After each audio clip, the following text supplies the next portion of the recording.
All right. There we go.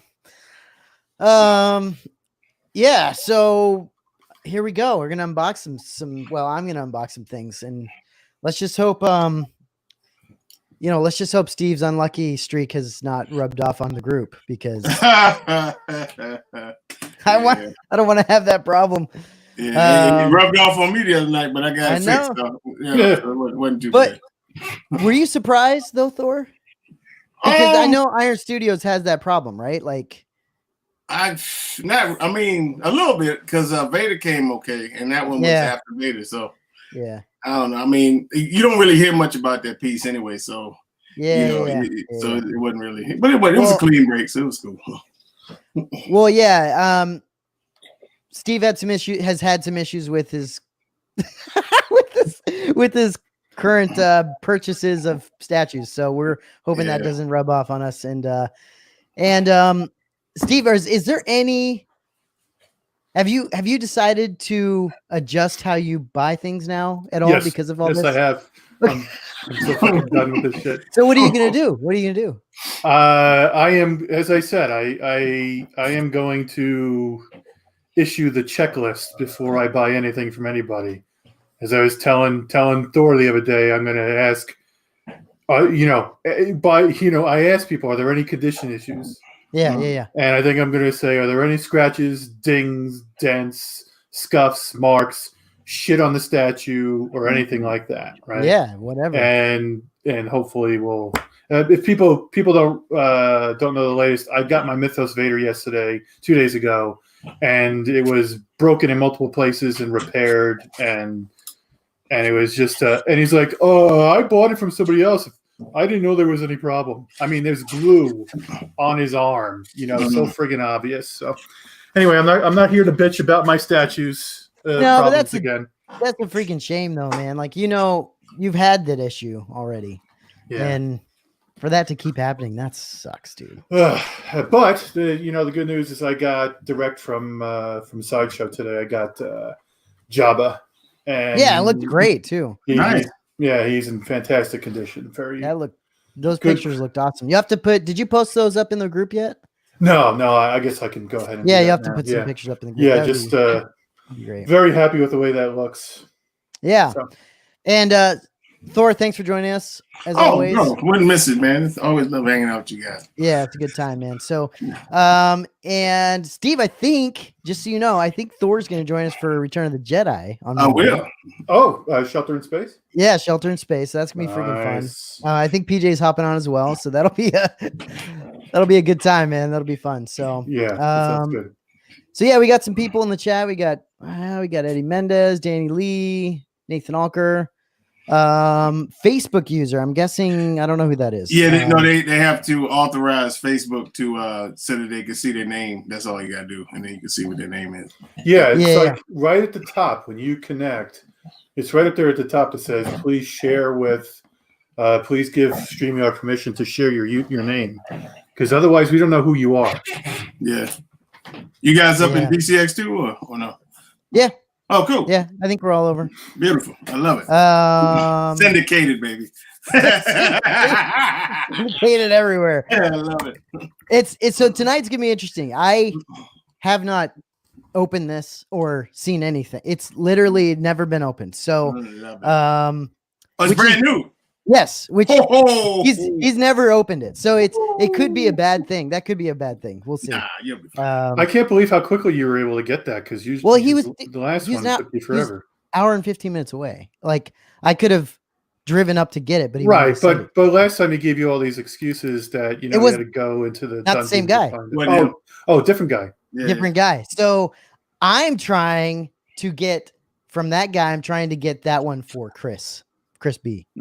I'm trying to. We'll see what happens. Is that the one that Chris was alluding to today? Yeah, for sure. Okay, I don't know why he was being so cagey about the whole thing. I'm not sure either, but he he's I think the other night he sent me something. It was pretty late for him especially, and he was like, I like all caps, I have to get Shaak T.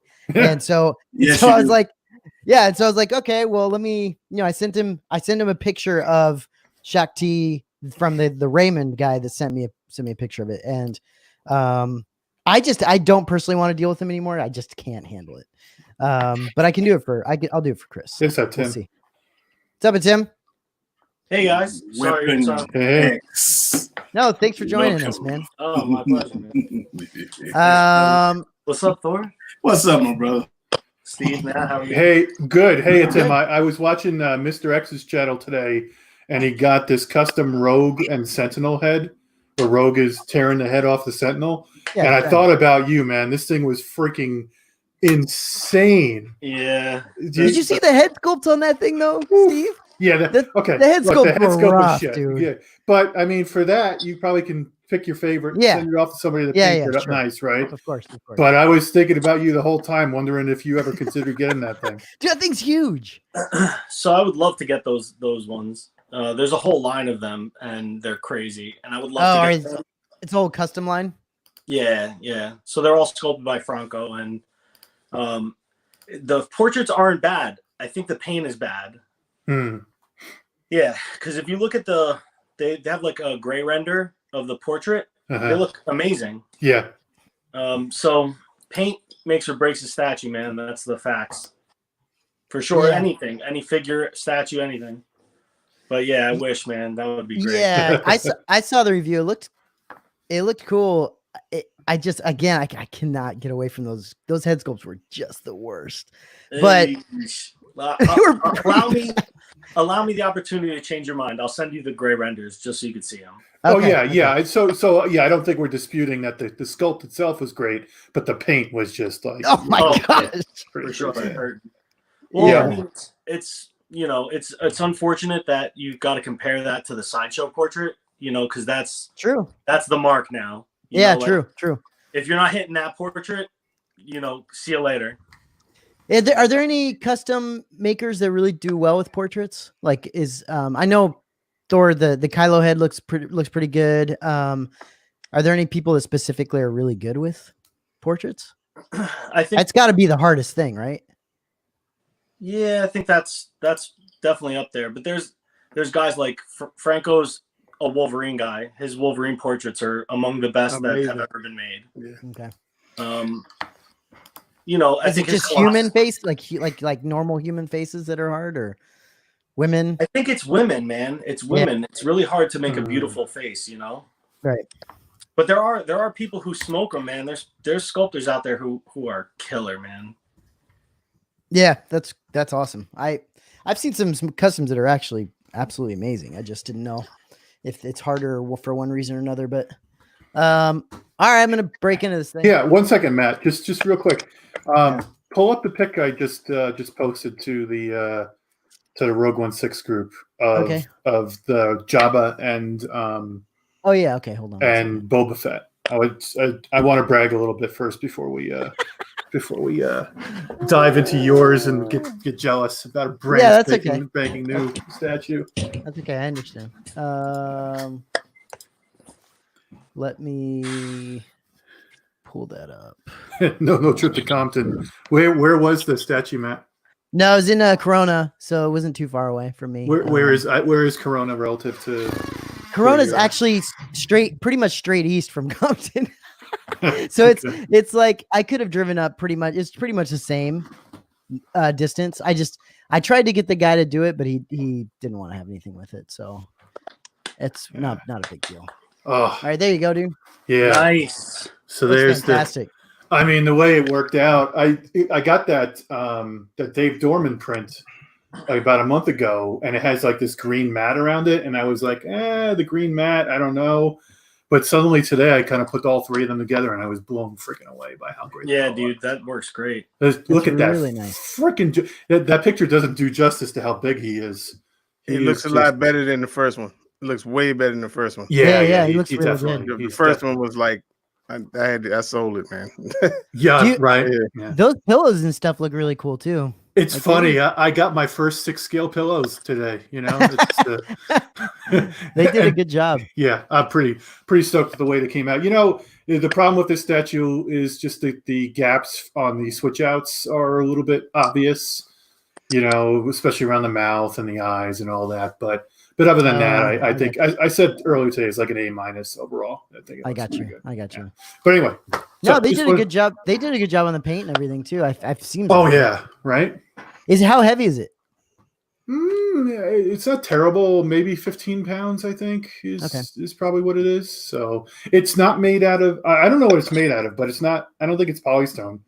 It's like maybe it's resin or something. I don't know, but that's killer. Not dude. polystone. It looks really good with the Mythos boba by it. Is it smooth? Smooth wear? You mean? Oh, you mean like the whole thing? The whole thing is textured all over him. I mean, the base is textured, the body's textured, so it's hard to say. It's either it feels plasticky, and it sounds plasticky. Yeah, like a polyurethane resin. Then. Okay, yeah. So probably resin. That's probably it. Yeah. So cool. Yeah, that's killer, man. That's a huge. How long is that thing? Is that? I can't. That thing's huge. Well, the case that it's on is there's two cases that you can see there. The case he's on is 32 inches wide, so he's just about 32 inches wide. Okay. Wow. Yeah, he's pretty. Are you gonna put the Rancor next to him?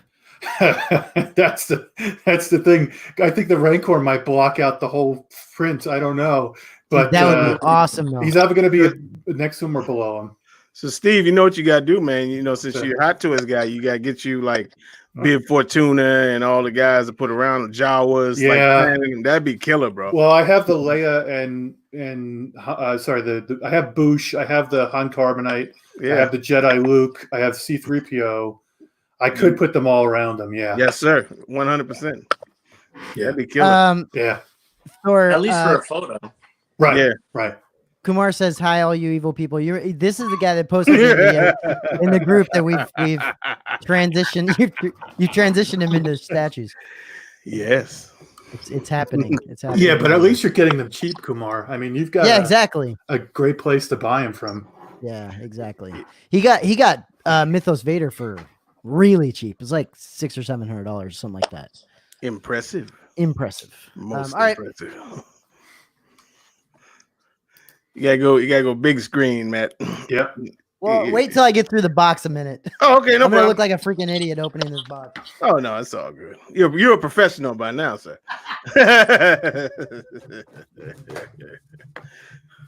Matt, I enjoyed you on the show last night, man. Oh, thanks, dude.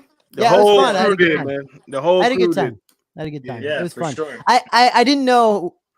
Listen, I'll talk to anybody. I'm happy to talk to anybody about this stuff because I love it. But I didn't know how much I could actually talk on that show. Like I didn't want to it's your guys' show. And it was a lot of fun. It was a lot of fun. Yeah, no, you're a great fit, man. Don't worry about that. Well, it's nice. It's nice talking with people that you can ask questions with. Like I honestly, we talked for like almost an hour after. I think after the show was over. Just behind the scenes or whatever. And I was so interested in because Barb lives out in Miami. Mm-hmm. And I was wondering like how the humidity works out there with all her pieces and stuff like that. And that was really interesting. She was talking about like running the AC like 24 hours a day just to make sure. Crazy. Because otherwise they get built up on their like water on their like statues and stuff. Oh, wow. Sidney Dean Martin says, "What a handsome group of guys." Sydney, is this coming in low res or something? Because this can't be HD.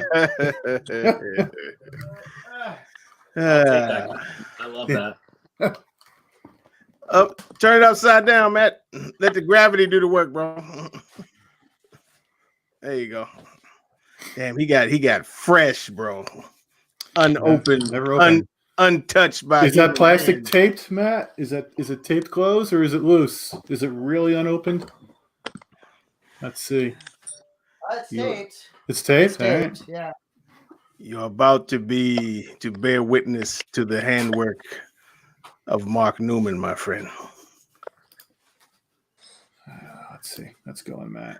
There is no escape. I'm trying to think of how many Mark Newman statues I have. I probably have like 15 Mark Newman statues. This piece is, like I said, I still maintain this is better than Talon. Having had Talon for one day, I do think that this is better than Talon. Yeah, I agree. Yeah, it's just the base, the lightsaber, man. Hey, did they make this off of Yeah, the game. the game? Yeah. Yes, sir. Yeah. That's the scene by the when she dueled Star Killer, right by the Sarlacc. Yeah. Okay. That's Yeah. him. That's him. So the tentacles are from the Starlac.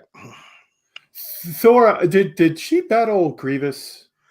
It was cut out of the movie. No, okay. If do you remember on Cartoon Network when they had like that mini short? Yeah, she fought him on there. Azakovsky or something like that. Yeah, she fought him on that. Did she beat him? Because I see No. I saw a print of her carrying the head of Grievous. Oh, I have that. I had that right behind my Shaak T. Where's that from? It's just like a mythos kind of thing. Okay. No, she didn't beat. She lived because Mace Windu showed up, and otherwise she'd have been toast. But she didn't. And then they actually cut a scene out of Revenge of the Sith where they showed Grievous killing her in front of Anakin and Obi-Wan, but they cut it out of the movie. So it's a small box compared to all the other ones I've opened with I think I can't remember. I think she's one piece. I think maybe. Like her, you mean her body or her like body and yeah, because her hands fit on. I don't think her arms fit on. Her arms are all part of the body. See, the head might go on. I can't remember. I remember she's pretty much whole. Okay, if I can remember. So, but yeah. So now they're saying in canon, she was in the Jedi Temple when Anakin showed up. So they're saying he killed her. Because they cut all that shit out of the movie, and she didn't even put up a fight. She was like meditating. He just went in there and striked her down and kept it moving. So that's the current canon.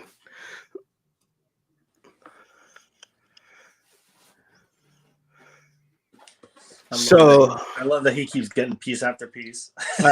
Yeah. Let's talk about that. So there is news today that. You got another one? No. That a Qui-Gon Jinn and a Mace Windu will be constructed. That was cool. Oh yes, that's from but that's exciting. Oh yes, I'm excited for that. So when I saw that, I said, "Oh yes, my." Well, is that a whole Jedi line he's doing? Yes. Oh man. You're in trouble, my friend. I know. I've been telling you there's nothing out there. Yeah. So guys, help me understand that a little bit. What is you see these guys with these groups that they're all over the place. They have websites and all this. When do you know that you're okay to say their name on air, and when do you know you're not? Never. You never really want to say it because they're not supposed to be making this stuff. That's why usually the ESs are so low. So they kind of try to stay under the radar, but like they make the groups and stuff for the people that want to buy. Yeah. So it's like even if they have a website where they're advertising and all that, you don't say anything. You never want to be the one to put the word out. If they find a website, that's on them, but you ain't had nothing to do with it. Roger that. All right. Yeah, I think the whole thing is, obviously this stuff is licensed and, we're yeah, fair enough. Because nobody says there, hey, don't tell anybody. So that helps. That's helpful. Yeah. Thanks. Yeah. How are we supposed to know this shit? No, that's totally. You are allowed to like name the sculptor and stuff like that, because the sculptor's really not doing anything wrong. Yeah, this is definitely fresh. What? Good. Does it still smell? Yeah, it's nice. it's beautiful. Yeah, it's got an interesting base, at least with the bones and all that. That's nice. That's really cool. It's got the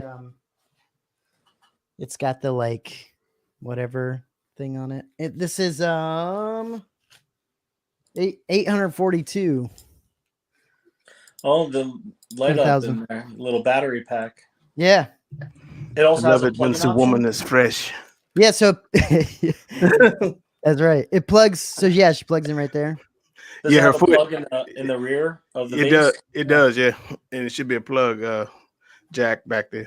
Look at this. Nice turntable. Look at this, guys. Sim said, "Smell it." Well, actually, it's funny you say that because I got the when I got the Jabba today, the smell from all that styrofoam and packaging was overpowering. I actually got a headache from it. Well, it is Jabba after all, my friend. I mean, you can imagine. I almost didn't come on tonight because I was feeling so shitty after smelling that for so long. What? So, Is that bad? I had a headache, almost like a sinus headache afterwards. It was so bad. You must adapt to the statue smell. This is cool, dude. Yes, let me see. The large one. Ooh, let me see. Yeah, they don't have any instructions. The large one, I think, goes in the middle hole, I believe. That's what she said. Yeah. The medium one goes all the way over to the right, and then the small one goes to the left.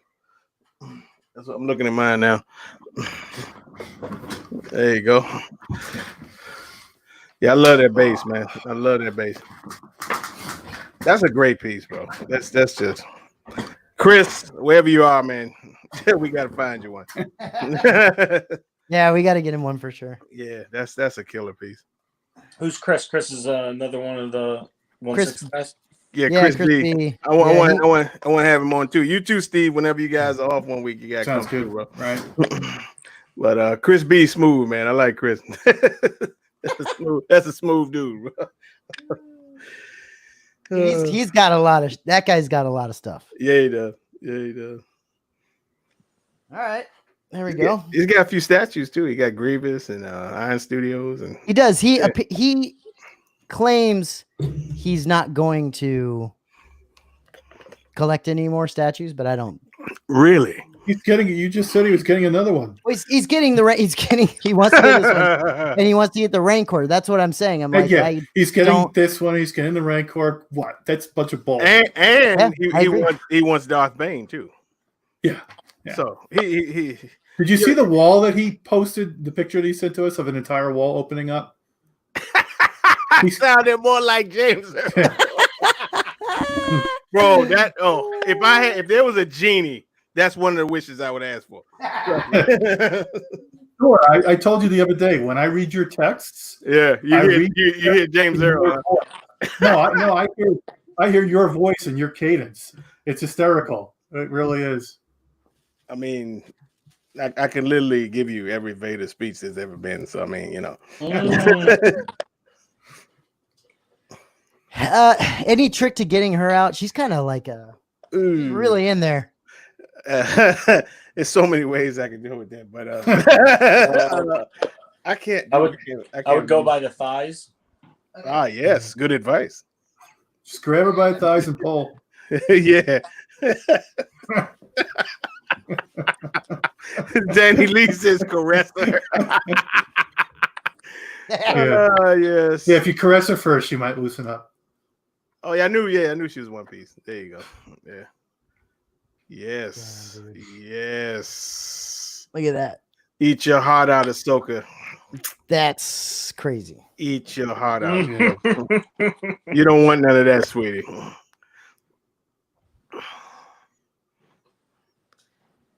Okay. It might be a little bit tricky because that plug is in there. Yeah. Yes. Yeah, my whatever that front kind of loincloth, the thing that's holding around her waist had a little nick in it. That was about it on mine. But other than that,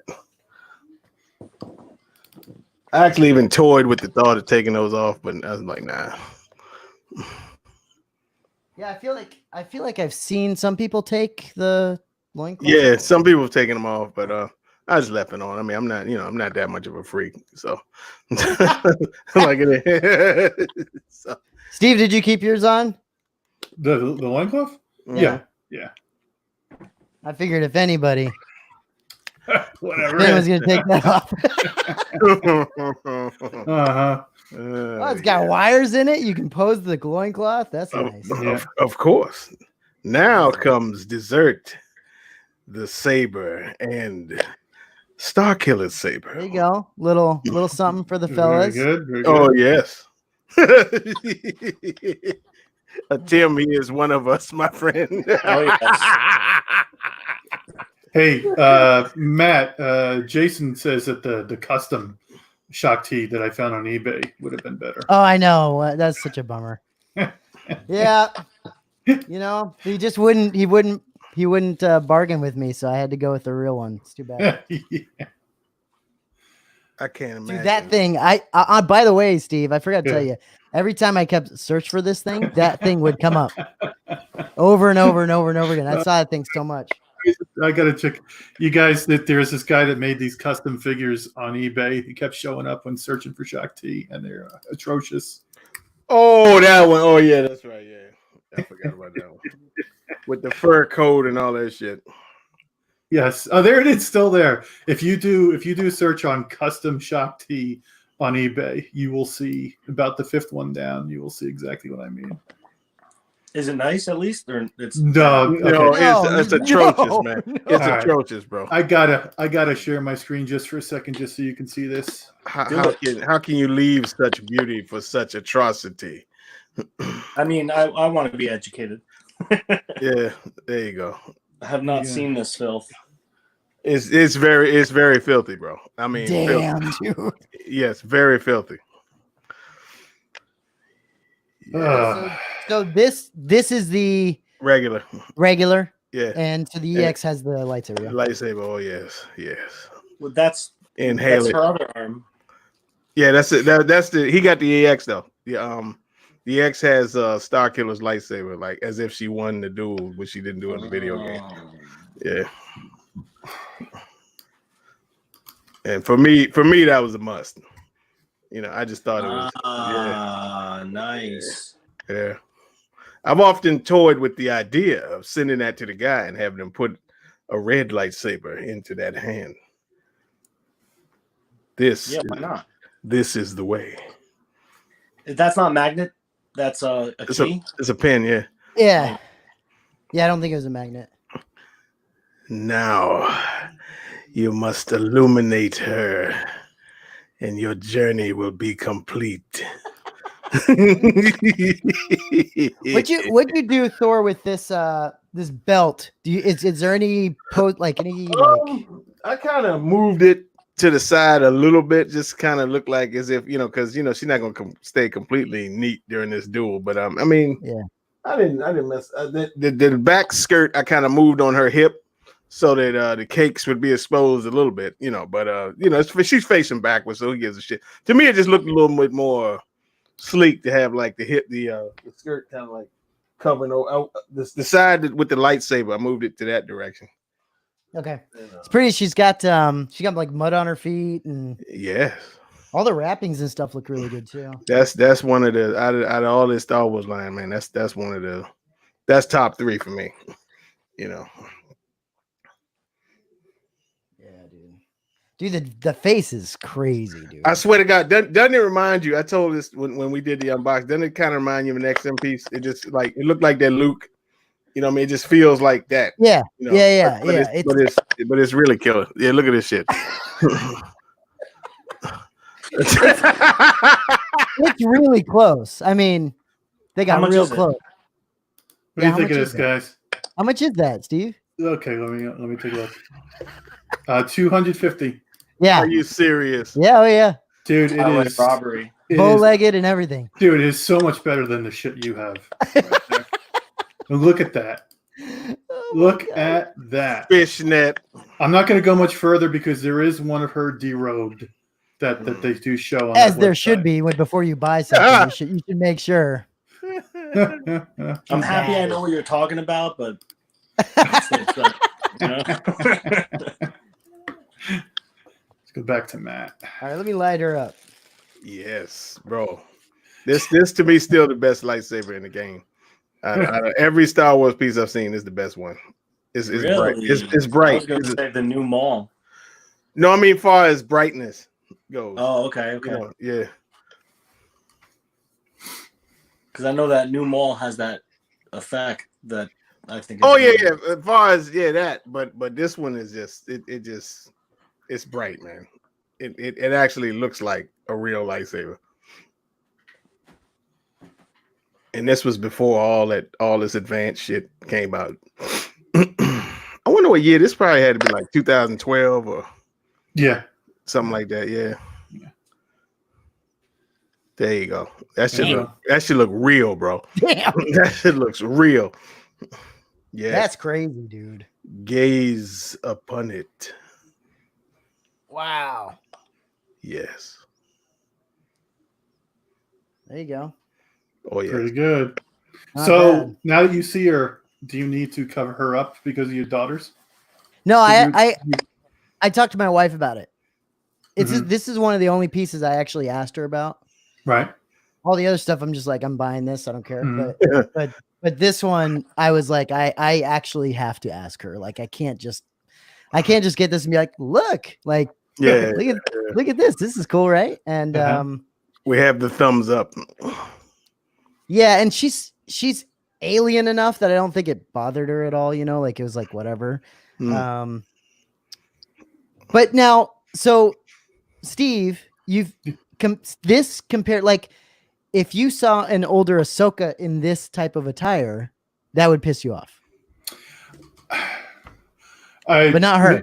Maybe it's because we watched Ahsoka grow up. Maybe that's why I consider it like wrong. But Ahsoka has never been like that in any of the shows, right? Right. And so it just seems wrong to me to do a sexy Ahsoka. It just doesn't make sense. It doesn't make sense to me. No, you know, and fine, go ahead and do it, but there's no way I'm getting it. Like when that one custom place opened up another PO for Ahsoka the other day. It's like, no, I'm not interested. Yeah. That one. But so she's never looked like that, even in Rebels. No. Okay. No. To me, that's in that Vader dude. To me, that's. I mean, I guess what is Ryan was saying her belly wasn't out, you know, but the outfit was similar. But it don't matter now because he didn't close the PO anyway, so can't nobody get it anymore anyway. So, Tim, what's the best kind of light up stuff that like Marvel or X-Men stuff have? Like, what do they got going on? Because I mean, lightsabers are the shit in Star Wars, right? But what do you guys got going on? Usually, for X-Men stuff, it's Sentinel stuff. Like Sentinel eyes or whatever. Yeah, like the Sentinel maquette, the whole thing lights up. The hands, the chest. I have a Sentinel diorama, that Colossus decapitated one, and that one actually flickers. Oh, okay. Like the internal wiring, and there's like a hand on the ground. The hand pulses, and it's all random too. It doesn't follow the same thing. It's like it's really cool. Well, and the Hulkbuster has light ups, right? The Hulkbuster does a bunch of like. I can't remember. Doesn't that one the eyes? Yeah, the XM one. I don't think it does. I don't think so either. No, the eyes lit up. No, I don't think it does. A lot of Iron Man pieces. I don't think that one. Sometimes with the X-Men stuff, you get a Cyclops where his visor lights up, like the new one that's coming out. Yeah, see, that one lights up. And yeah. Tim, are you gonna get the new Cyclops? I have a custom Cyclops coming. Okay. Yeah. So I have like a particular vision for what I'm getting, and I like museum pose stuff. So this one is he's a little bit too actiony, even though it's still like a museum pose, but so you don't like the crazy so the Colossus that Slideshow just came out with, that you like that kind of look where it's just like very simple. Bingo. That's like all me. Gotcha. That doesn't mean I don't collect action stuff. Like I still have a couple of action pieces, but the more simple the pieces, the more I like it. I tend to, when everything is played out in the statue, I tend to be like uninterested in it because I'm like, all right, well, that's all it is this one moment, and I'm uninterested. When nothing's happening, I'm like, oh man, what the possibilities of what was before this or after this or about to happen. Right. I'm more drawn to that, Interesting. It's a weird thing. Are some people just like straight action people? They want all action poses. Rodney is. Rodney. Oh, is he? Yeah. Okay. Yeah. And that's the most beautiful thing. There's no right way, just because he does it this way, I do it this way. It's like, you have to, the only right way is the way that you find for yourself. And that's the best. Once you find that pocket, you're like, man, I know exactly what I want to do. I know what my collection is going to look like. Right. Then you save yourself a lot of trouble. I would say though that being a Star Wars collector, I feel like, I mean, Thor, you can let me know if you think this is true or not, but like, there's no, again, we've said there's not a whole lot out there. Right. So like I could care less about how they, some of these, like, I want some Jedi. Like I almost don't care how you pose them. Like, they want to look good, but like, I just want some Jedi, you know, like you guys have a lot of choices to kind of choose from, with different characters. So I can see it hasn't always been like that. No. Yeah, totally. Yeah. Totally. There's a dry spell for a long time. Yeah. But yeah, you're right. When you have no choices, you'll take what you can get. Yeah. Yeah. I'm totally with you. Yeah. At what point, Tim, at what point did you guys not have anything? Like where did everything start coming in? Like it was kind of around the time that Disney started really messing with the comics, and Cyclops kills Xavier, Iceman's been gay this whole time. They were like really fucking around with like the stories. Yeah. And I think at that same time, they were really choking that license out and not allowing anybody to make anything, because they thought, if we are pumping the media on our end and then Fox is making the movies, the popularity of the characters will still stay up. So if we choke it out as much as we can, no book bags, no t-shirts, no nothing, we'll force Fox to fold. And they fucking did. and then they got them back. So as soon as they got them back, it was like they went, okay, yeah, let's wrap up the Avengers, because Ant-Man, let's wrap them up. Let's get the X-Men going, because this will be the future for the next 15 years. Oh, people love X-Men. Are you kidding me? It's crazy. Do you think Fantastic Four is going to do well? Do people like collecting Fantastic Four stuff? I mean, Fantastic Four has also suffered from that same thing that the X-Men. Yeah, sure. Yeah, because there's like not much out there, right? I mean, from what I can. Silver Surfers galore, but Fantastic Four, Dr. Doom, a lot of Dr. Dooms out there. Yeah. Okay. Yeah. Yeah, because I haven't seen a whole. I mean, Silver Surfer. Yeah, I get that. I mean, the customs is a whole different situation. That's. Yeah, I mean, from the day I started collecting, I've seen one. Johnny Storm, one. Oh, the fire guy. One of a kind. Yeah. The mold was broken, never done again. That's it. I've seen one. Dang. And that's 10 years. Nobody has made a Human Torch in quarter scale. Wow. And now you're starting to see a couple of guys are pumping them out, and they want to make them, but that shows you how crazy. Imagine if you were like a Human Torch fan and you're like, oh yeah. Can't get your guy. That sucks. Yeah. That sucks. Like Nightcrawler, there hasn't really been a true, like, accurate 1/4 scale Nightcrawler, and now there's tons. That's crazy, man. But just like you are saying for the Jedi, I'll take any Nightcrawler at this point. Yeah, whatever you get. Yeah, I have 2 on order, and I'm hearing of a 3rd one coming, so I'm gonna order that one. And so a pretty cool one on one of the channels where Nightcrawler has all the stained glass behind him. That's the one. That thing is that's insane. That's Franco Carlissimo, my friend. That's Franco. Yeah. So Franco's the person Franco works with has a beautiful mind. Well, them together, they have a beautiful mind for really understanding the characters and making something eye-catching. They are not afraid. You saw how big that Sentinel head is. They are not afraid. It's the same guy. Same guy. Yeah. Dude, that Sentinel head. When I saw that thing on Mr. X's channel, I was like, That's like, is that Rancor size, Steve? I don't know. Huge. It seems like it's in the neighborhood. It's got to be. I actually showed my wife that today, because what I'm trying to do is get her accustomed to all that craziness, so that when I get something, it's like, oh, that's not so bad. Yeah. Dude, my wife's gonna shit herself when she sees that Falcon cockpit. That's gonna be killer. Oh my gosh. I'm very envious of that. That's gonna be killer. No, I'm excited for that, but my gosh, I don't know where I'm gonna put that damn thing. Like By the way, Steve, I ordered those Maji cases. So You did. I've got the Max nice. coming in whenever. From Spec Fiction. No, so I went because Brian sent me all that stuff and worked with me to get that whole like corner thing worked out. Yeah. He gave me like 10% off, and so I just went with him, and I was like, F it. I'm gonna make it work. I'll figure it out. Until then, you're right. Sometimes when somebody takes the time to work with you on something, right, super and help nice. you out and all that, yeah.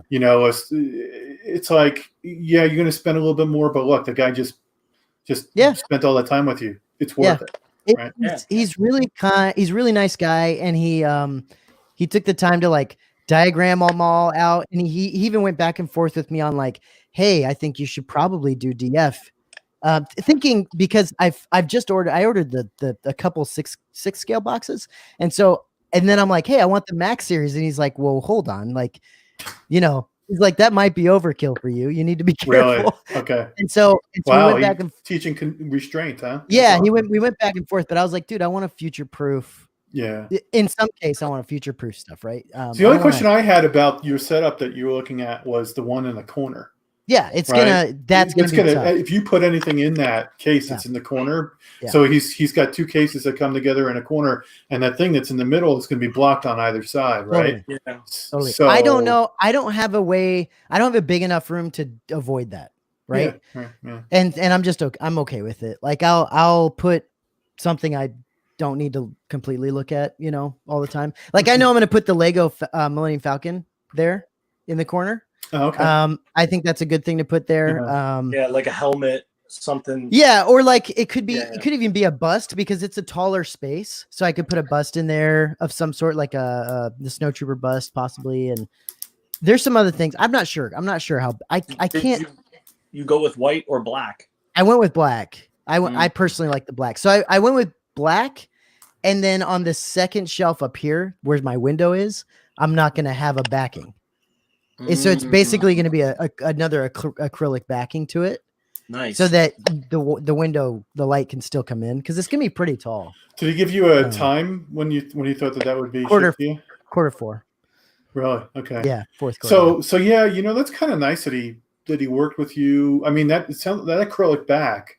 That sounds almost like I don't remember seeing that option anywhere. That sounds like it's kind of a custom thing. Yeah, you can talk to him about it. And I was like, look, dude, I don't want to, I sent him I actually worked it up in Photoshop where I sent him like, these are the measurements I have in my room. And this is blocked out. Like, this is where I want Max series. This is where I want the 6 series and all that stuff. And this is where my desk is going to go, in the damn closet, stuff like that. So he, after that, he was like, okay, great. Like this, send me this thing, and he worked with me. And so, yeah, it was cool. And 10% off. I mean, it's basically like getting the kind of percent off you get on their website for wall display setup. You know what I mean? Right. So it worked out. Chris is in the chat. I'm telling you, dude, he's all over this shit. Dude. Join us. Hey, Chris, how come you're not coming on the show? What's going on? I know what's going on. What's going on, Chris? You need to get permission. So luckily for me, I'll say that I can actually say this now. I haven't been cursed by Steve yet. So yeah. Well, you keep going. See, I'm definitely shopping for bargains at times. And you're going brand new in box. Yeah, I'm trying to. And all that. So I'm just worried. I get bargains all the time, and I rarely get breaks. Really? Yeah. I mean, but most of them I go is pick up. So, Yeah. Oh, that's a good point. Yeah. Well, Steve, have you had more problems? You've had more problems on eBay, though, haven't you?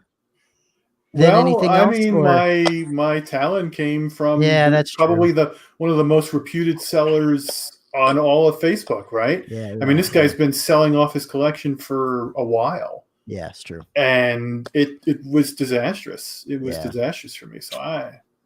But you know what? I'm actually happy I didn't like the Talon because I don't think I'm going to reorder her. You don't think you're going to get her? No, I don't think so now. Interesting. Because I think Taylor's selling her, isn't he? He's selling his custom.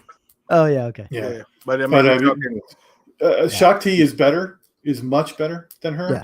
And all the mythos are better than her. and I'm actually starting to consider getting some of the life-size busts. So damn, yeah, I know, hardcore. Yeah. So what like which ones? Oh, well, the you know, sideshow the mall for sure. That one And looks really I was good. gonna say you should get that one quick before it's gone. Yeah. I'm definitely that's the first one I'll get, and I'm thinking about the Boba Fett as well. Dude, that Boba Fett looks good. Cool. It's just you've seen the paint, right? I'm a little bit. That's the one thing that's holding me up a little bit. The paint is kind of mass produced type of paint, right? And so that's my hesitation. But I have to keep telling myself. It's if you look at the weathering pattern. Yeah, the weathering doesn't. it doesn't look organic. Right. It looks painted. It looks painted. Yeah, The thing it's is, mass-produced weathering. When you step back, though, it's awesome. Right. Right. If you get up really close and look at it, that's where it's like. But I have to remind myself that this is a statue. This is not like a life size, like a meant to be completely screen accurate, right? I mean, if you look at the weathering on the chest. They're all going in the same direction. They're all, it's like yellow and all that. And yeah, I get what you're saying. That cape thing or whatever, that is awesome. Yeah. It's still pretty cool. I mean, oh, it's awesome. Yeah, I think that's dope. It's only it's only these little spots here where, like, instead of it looking like it was actually scratched to the inside, it looks like painted around it and stuff. So I was watching this guy's video on YouTube, and he said that the weathering on the helmet looks like it was drawn with a marker, like a Sharpie or something when you get up close to it. And so at least I'm going in with my eyes open. Yeah, sure. Right. So, but then the other thing I'm thinking about doing is maybe going and buying all the torsos for the helmets that I'm getting from RS Prop. Yeah, sure, of course. Right. Of course. Then you get a bust with a torso and all that, and right. And that's from RS Prop Masters, and nobody's going to beat them. No. Like, in terms of like accuracy, RS Prop Masters is great. The thing you're not going to get, I think, with RS Prop Masters is, I mean, look at that. This is bad right here. Yeah, I agree. Right. It almost looks like it was a decal that they. Yeah, exactly. Yeah, exactly. I get what you're saying. That's making me hesitate. There's tricks, but you guys probably aren't ready to modify your stuff yet. Yeah, I don't know if I could do that either. Come on, man. That's the final. That's the final. That's step. the final step. That's it. That's your final steps. Yeah, that's then the journey to the dark side will be complete. Yeah, if you put a little paint on a nail file, a little silver paint on a nail file, and just scratch it. Oh my God, doing it ourselves? Whoa, that's I know, right? Hey, hold on. Paying somebody. It's all about getting the set. And then at that point you're fully immersed. You're stuck now. You know what you're not going to get though, Steve, with RS is that that's the cape flowing stuff. Like, you're not going to get that. Yeah, well, they don't have the torso for Fed anyway, right? Yeah. So, but I mean, I was looking at all those troopers. Oh yeah. And all the trooper busts were just like, wow, that would be so cool to not just have the helmet, but to get the bust with it. They're really cool. Honestly, the cool part, this stuff, you almost have to look at Sideshow's version as like more of a giant statue, like a bust statue, versus RS. You could literally take that gear off of it, put it on, and go trooping like with the 501st. That's what's crazy about it. Yeah. It's very accurate. So yeah. It's just Dalton posts, did you guys see RS Prop eviscerate the Boba Fett helmet today? Yeah. So on their channel, they did a video comparing the Black Series Boba Fett helmet to the EFX Boba Fett helmet, and and they make their own, right? And these guys are, look, I say this with the purest admiration. They are snobs. Oh yeah, they're hardcore when it comes to Star Wars stuff, right? Prop guys. They're prop. I love that. They're complete snobs. I want to watch them now. It's so great. But he's like, he's holding the Black Series helmet, and he's like, it looks like a toy. It looks like it's like, well, it is a toy, man. What do you?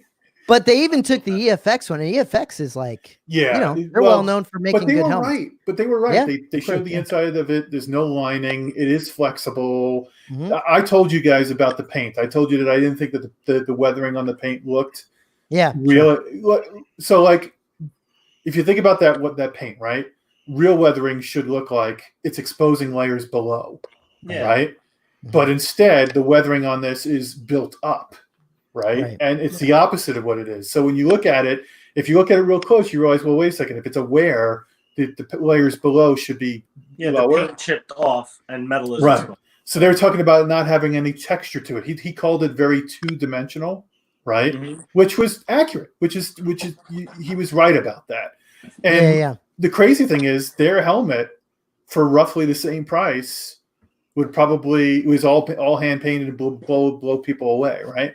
So, yeah, they were right. It was a fun video, but I thought that they were maybe a little bit too harsh on $100 mass-produced. Yeah, they were. Black Series helmet. So let me ask you a question. Hey, Tim, man, how many times are you going to flash your crotch at us? I love it. No, just keep doing it, dude. It's fine. We love it. I'm not paying I just busted your chops. On that Boba Fett, the sideshow one, is there anything not accurate about the sculpt or like the position of stuff? That's a good question. So this is Return of the Jedi, so it's going to be different than the helmets that we've been looking at, Matt. Yeah, right? So this is a slightly different color scheme. There's barring the paint. Right. I don't know the answer to that. I wonder if the rangefinder is accurate. I can tell you here. I'll look. The shape, Well, I think he's talking on the. You're talking about on the statue, right? Yeah. The thing I'm thinking is, if you're a particular person, which I'm very much like that. Yeah. And you really like the piece, you can just get it painted by like a master painter. If it's something that you're never going to get rid of, and stuff, and then it'll be. Yeah, I'm kind of freaked out by getting a statue painted by a regular statue painted by a master painter. It's a whole freaking bust. I can't imagine how much that would cost. Have you looked at the RS really close, Steve?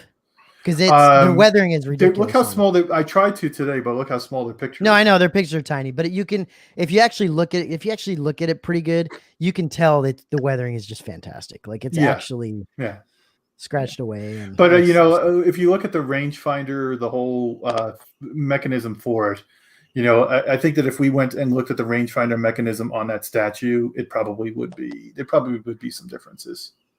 Yeah, you're probably right. What's up, Gary? Gary's watching. Gary Speed? Hey. BD.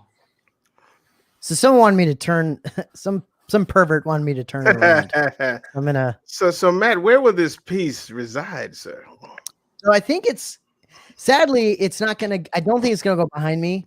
I think it's gonna go in this other detail. She will fit. Yes, I got mine in detail. I'm trying to keep all my statues on the ground. On the ground floor because I'm worried about earthquakes. Yeah.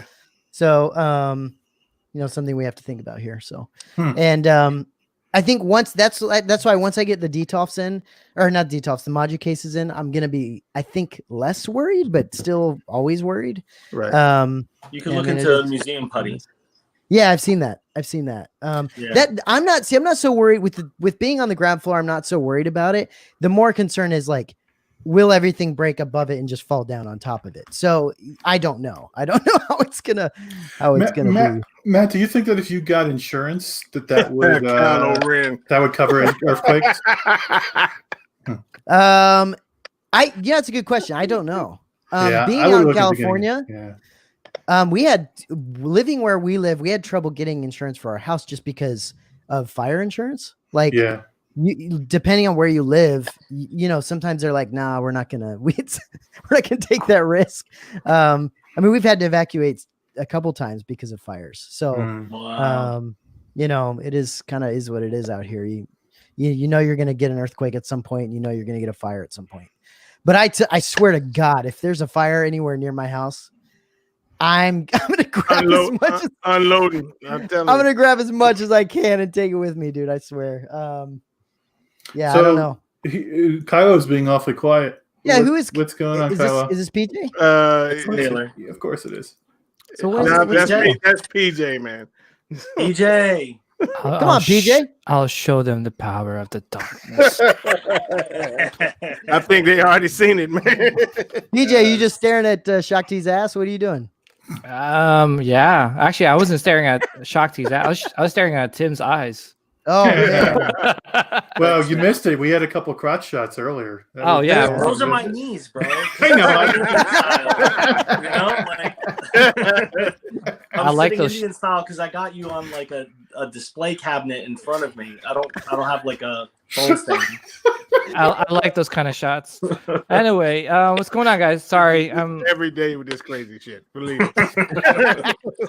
Yeah. What's going on? DJ, Oh man, what's up? she looks. What's up with Tim? What's up, Thor, What up? Steve, and Matt? What's up, dude? PJ, Yeah, man, my webcam is down for the count, so I haven't been on a bummer. stream with you in like 3 weeks, PJ. What's going on? 3 weeks. More like it feels like 3 weeks. It's like a week and a half. Yeah. DJ, is your camera gonna work for Monday, dude? We gotta have you on Shelter in Space. I'm gonna try because it seems that there's like a, I don't know. Let's just say it's webcams are hard to come by for some reason, and if they are available, it takes a while for them to ship. So I'm gonna see. I already ordered one. Yeah. So hopefully it comes by Monday. Is there a Best Buy near you? There is, but I've been avoiding any shopping, Oh, I got you. physical shopping. Okay. Just because Yeah. people. Okay. Tim knows. Tim and I live in Jersey, so the people out here are a little crazy. So I would imagine. Haven't they always been that way? Well, you're right. It's 10 times more now. I went to college in New York, and I would every now and then I'd go into New Jersey, and dude, your guys' roads and your turnpikes and all that stuff, I get it's just tough to drive for me. What?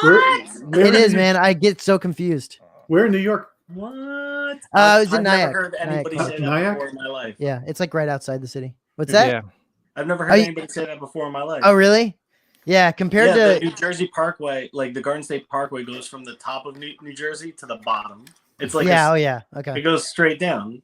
Yeah. You know, Well, it's easy. I also didn't grow up in this country, so I grew up somewhere else, and so that means to me this is crazy. This is Are you considering California a different country? No, I'm not. So no, I grew up in South America. So, but that said, when I got here, when I got to college in the States, I swear to God, this is so stupid.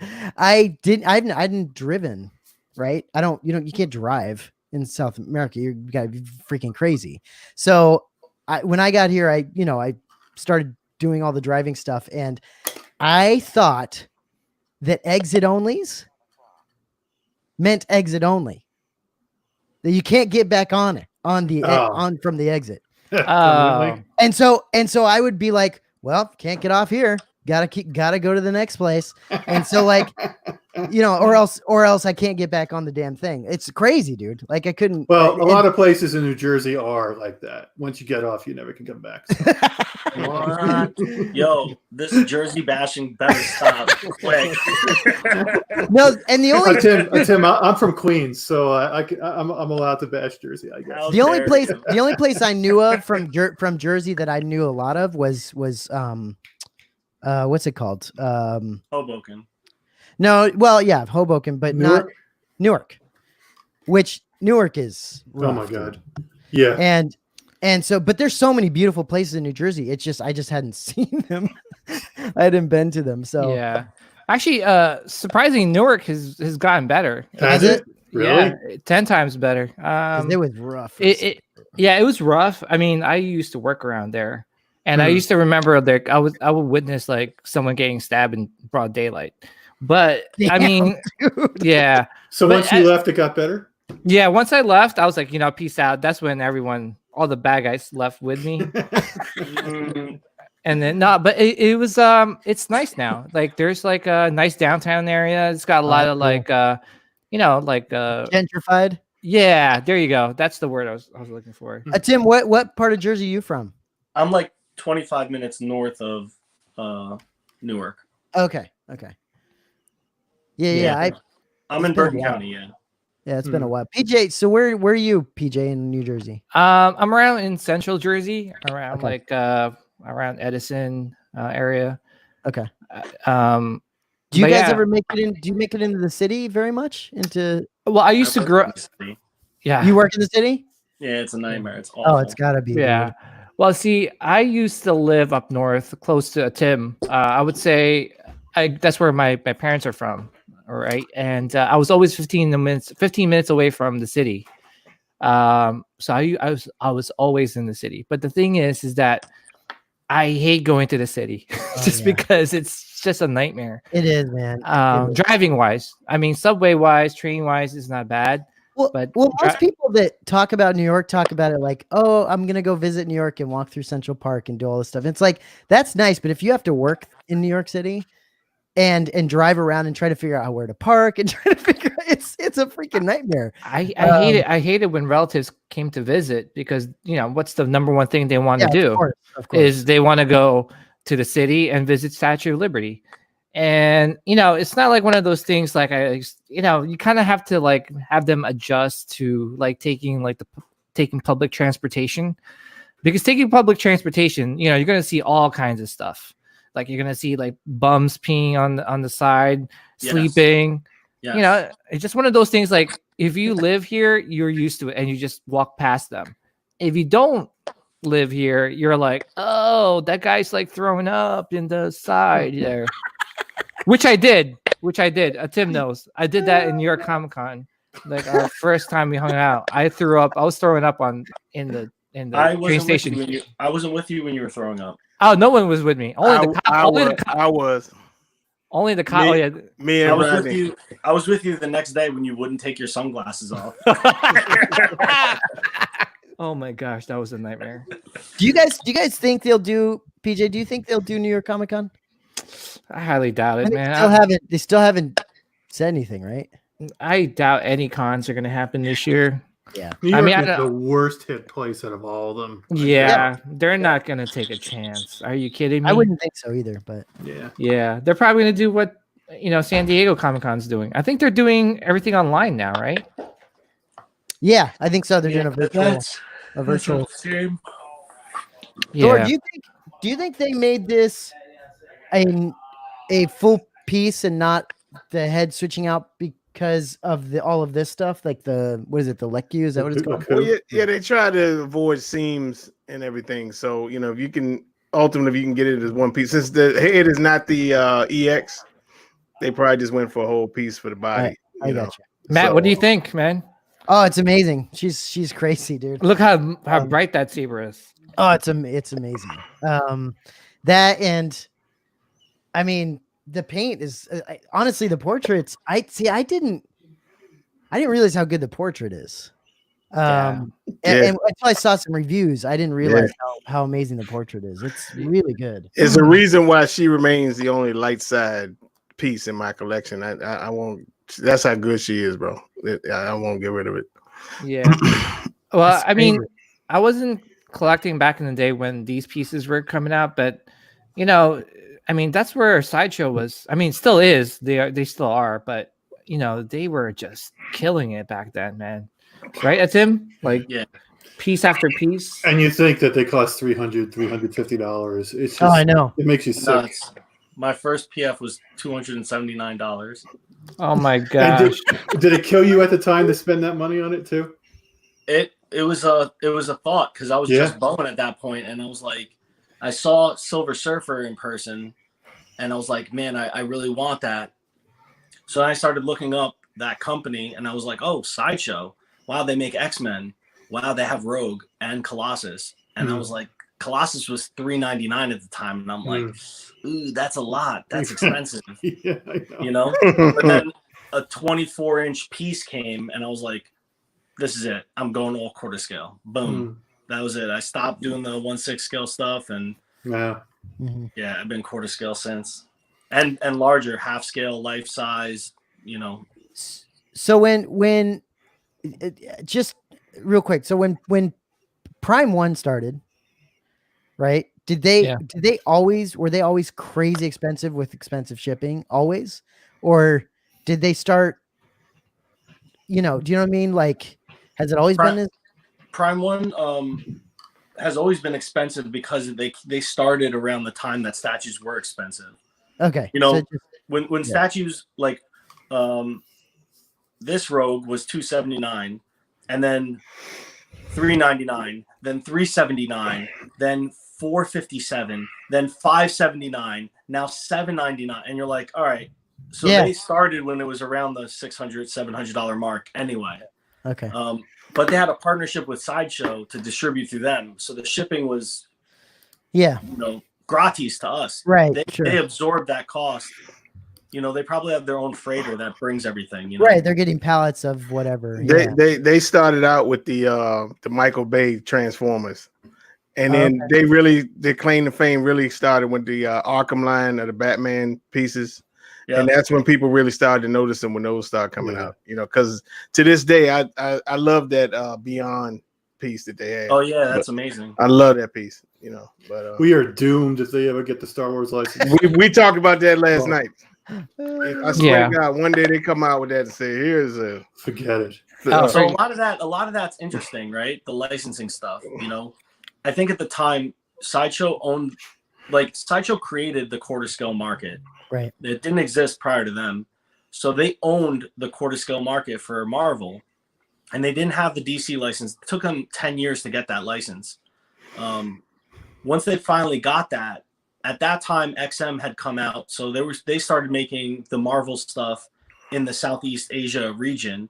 Mm-hmm. I think Sideshow got smart and they started locking the license down worldwide. Mm-hmm. So now I think there's less room for people to absorb stuff. So they might have reworded the contract for Star Wars to lock everybody out from taking it at any scale, which is interesting.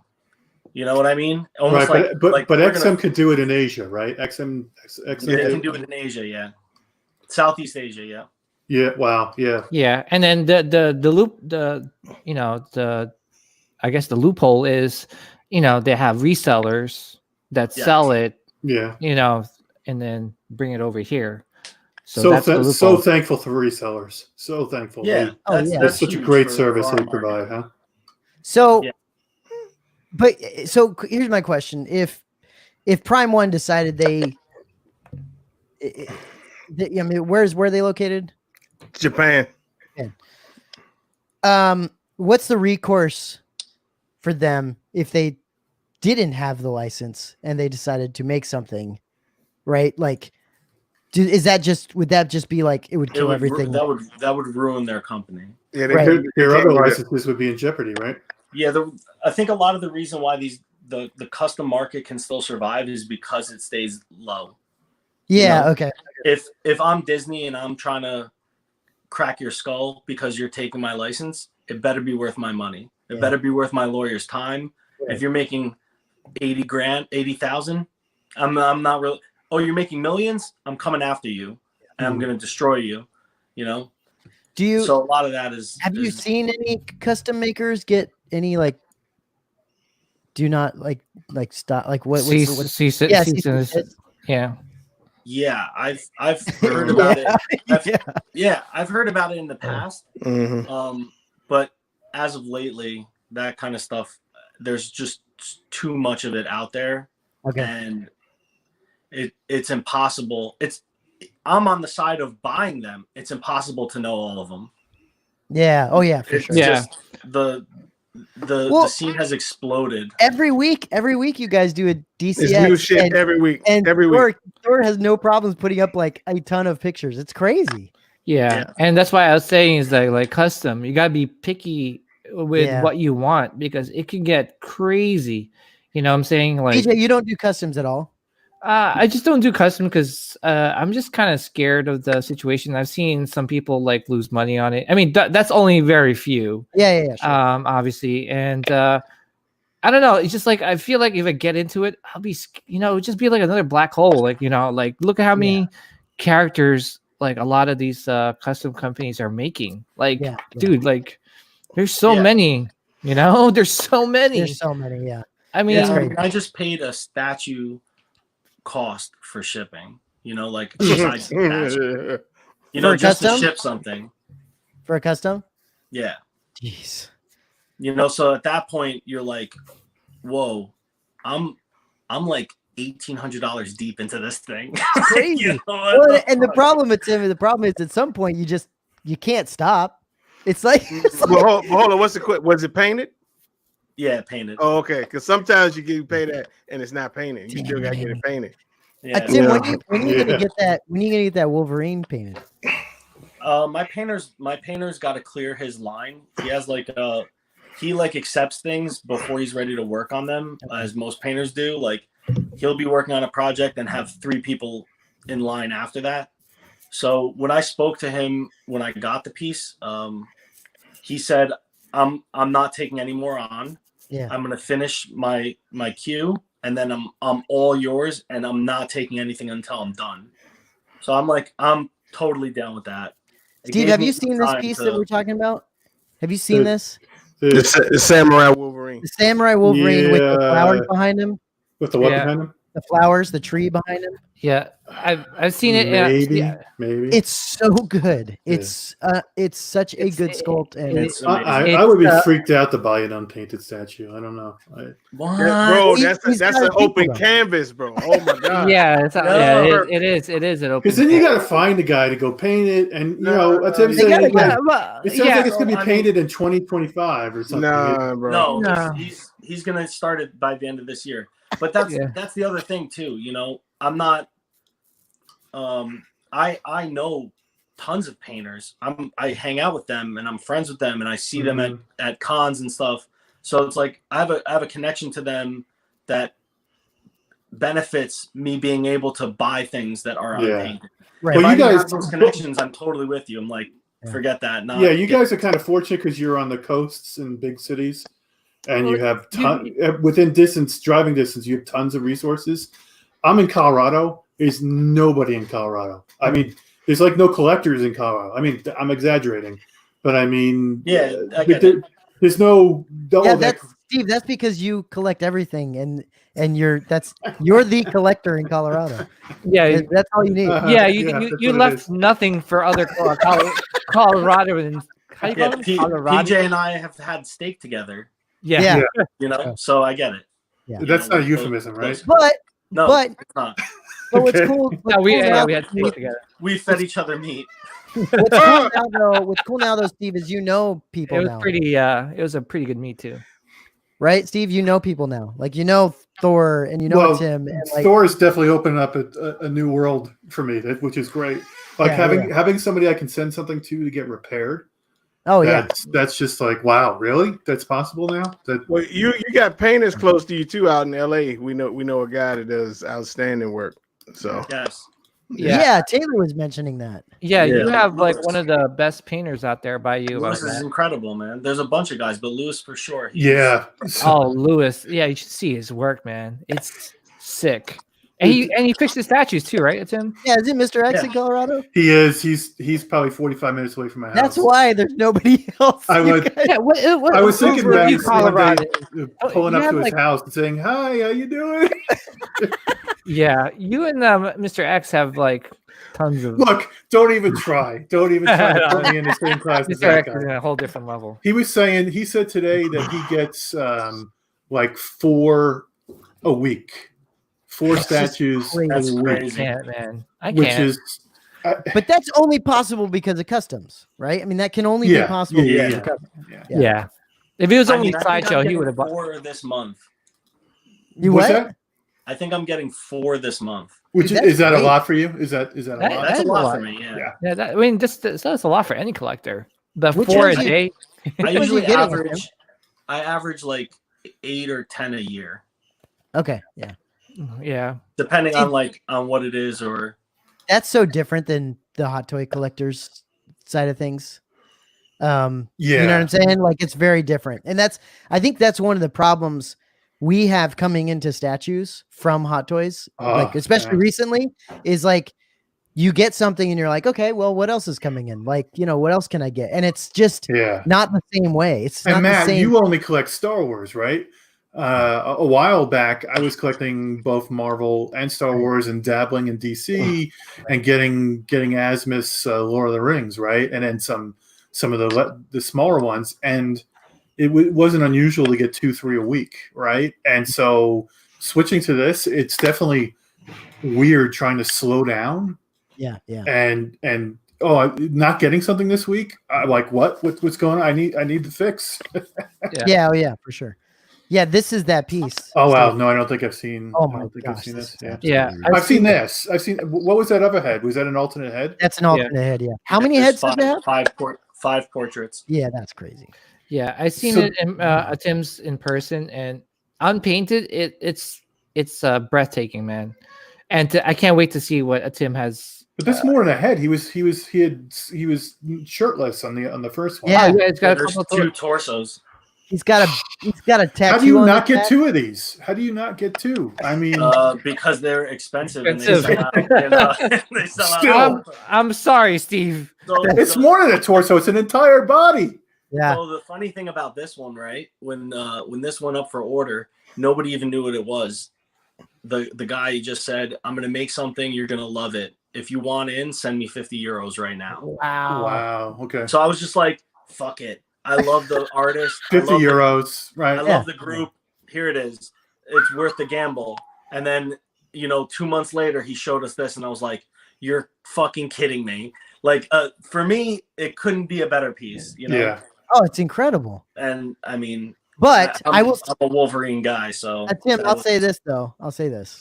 I've seen this thing painted like absolute dog shit. Oh yeah. I watched a video on someone painting it, and I was like, I cannot believe you just ruined the statue. Like, seriously. Uh-huh. And so, of course, it has to be both. The sculpt and the painting is. What's it? $400-$500 at least to paint the statue? No. What? How much? No. Oh, it's like over 2,000 sometimes. Forget it. Yeah, no. Look at it. For me, For me, it's worth it. Yeah, but if you think about it, though, Steve, like how many pieces of this piece has been made, and to get but I'm just resale. Just think about resale value. This is like this is just art right here. Like you're talking about like the Mona Lisa of statues here. That's crazy. Yeah. So even like resale though, I feel like is counted out on this piece because it is impossible to ship it. Yeah. It's impossible. The tree is 35 inches tall. There's eight or nine branches coming off of it, and they come out in all different directions. They're as thick as your pinky, like some of the branches, or like as thick as your thumb. So it's gonna break on the shipping. So there's how many flowers are there? Over 300. Yeah, I mean that's crazy, dude. Steve, there's a video out there of someone painting this, and I don't know where it is, but it's absolutely incredible what they do to it, and it's is that the one that was painted on video? Okay, so that's Tidinun Naxud. Yeah, and it's so beautiful, man. It's worth watching. I don't doubt it. But that's a game I do not want to touch. I don't want to touch that game. You'll get there one day. No friggin' way. I get that, but I have 25 Wolverine statues. Yeah. So at what point do I say, well, you know what? I think I'm good on Wolverine, and then I go, oh, but I'll get this. Yeah. It's like a crowning jewel. Like What would have to happen for me to do something like that is if I had 25 Wolverine and I was looking at that, I'd have to sell 5 of my Wolverine. Just go sell them. Yes, because there's no way I could just spend fresh money like on my man, that is all I've been spending. We're talking like fresh money. It's like probably four. You're probably $4,000 all in on that when you're done with that statue. I'm guessing. Yeah, maybe. Right? Yeah. Maybe more. Maybe. You don't have to tell me. You don't tell me. But you're probably all right. So maybe 5. I'm probably $60,000 deep in my room. No. Sure, fair enough. Right. Yeah, I'm talking about that particular statue. I would have to sell. I could not. No, there's. Well, Tim, have you ever sold anything? Like, I have. I've probably sold 10 pieces. Okay. And I only sell stuff if I know that it just doesn't belong here, For the most part, I really try to hold on to everything. I mean, I still have like the first statue I ever bought and stuff like that. Yeah. There you go, Steve. Perfect. I'm in. Rob will paint it for you. But for like custom paint jobs, you're looking for like a regular. Oh, that thing's not quarter scale either. That thing's bigger than quarter scale. Oh, it is. Yeah. So these painters can make a living doing what they're doing. Oh yeah, my friend John quit his job and works full time modifying and painting statues. That's that's fantastic. Check out his channel, Vince Bell Customs. Okay. Nice. Yeah. Oh. He's a magician, dude. If you watch what this guy does, the Prime One did a New 52 Green Lantern. Have you guys seen that? No. He's like leaning and like shooting his ring power, and like the power of the ring is like holding his body up. Yeah. So he took that statue, stripped it all down, sanded the whole body down, and resculpted it into a Captain Marvel, Genis-Vell, like complete remake. It's insane. It's insane what this guy does. And I mean, that's a personal project he does. So in between his other projects, he's a magician. He's nuts. Anything's possible, man. That's the thing. You'll learn. Yeah. And one thing is, when it comes to statues, you look at it, Tim. Like, it took me a while to get to the point where I'm like, well, I really need to come down to a focus. And Tim has perfected that. Like, obviously he just sticks with X-Men and Wolverines and stuff like that. Because if you try to go outside of that, oh my gosh, dude, it gets messy. It gets messy real quick. I've messed up too, so I'm not. I have a life-size Groot. I think have I seen that? It's so good. Yeah. I think I may have seen Groot on the tour. It's just in 2 boxes right now because it's 2 boxes big, and it's just in my other room, just in boxes. Oh, the whole thing, not just the torso, the whole. Oh no, it's 30. It's 33 inches tall. It's shoulders and the chest, and then the head. I've seen that piece. I've seen that piece before. Bro. Yeah, I've seen that piece before. It's amazing. It's enormous. Yeah, it's a nice. Stupid shit. I have an Iron Man bust, Captain America stuff, Spider-Man stuff, Mortal Kombat stuff. So I've fucked up. Yeah.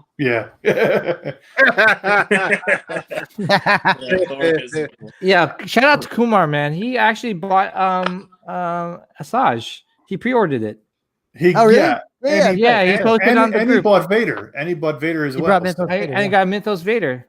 Yeah. They have turned to the dark side of the force. It's all over after you get your first 2. Yeah, it's nice. It's just a different feeling. Like I collect both Hot Toys and Star Wars, and I enjoy collecting both. Star Wars statues. Yeah. And it's 2 different feelings. But man, one thing about statues is that, man, it has such a presence in your collection. As soon as you walk in, you're like, if anybody walks in your room in your man cave, they're going straight for the statues. They'll appreciate the Hot Toys. Don't get me wrong, but they will like gravitate towards the bigger stuff. Yeah. It's interesting. Steve, what's your feeling about Hot Toys versus statues at this point? I can't believe you just asked me that question. We're gonna get deep now. I know. I spent my morning thinking about this. Did you really? Oh, really? Wow. I really what did. A great question to ask. Because so there's a guy on one of the other groups. His name is Eddie Ford. Yeah, totally. And he's been posting pictures of his collection, right? Yes. And he's got the Regal robot Chewbacca skull, head bust. He's got he's got all the Master Replicas things and whatnot, and it didn't look like he had many, if any, Hot Toys in it. Right. And basically, for him, it was all perfect accuracy, life size, everything. Right. Yep. And I was looking at that, and I'm like, oh, man, that's really cool. And I'm slowly starting to lose interest in the Hot Toys. Really? Slowly starting to lose interest. What? because I keep thinking, well, what would I prefer? Would I prefer a bust? Would I prefer stuff? I got to cover stuff. I'm thinking, what would I rather have? A snowtrooper bust, right? Or the 2-pack of VGM 25 snowtroopers, right? From Hot Toys. Yeah. What would I rather have, a snowtrooper bust or the 2-pack? Right. And I'm like, oh, for sure, the bust. And what I've been doing is I've been selling my Hot Toys to upgrade the statues. I've been doing a lot of that. Yeah. I'm looking this is the guy. Right. So I'm looking at this collection and I'm saying, man, look how awesome this is, right? Look how there's no Hot Toys in this picture, and I love all the stuff here. There's no statues in there either. Which is interesting. There's no statues. Look at these guys down here. This is beyond the dark side. You're a traitor to the Rebel Alliance.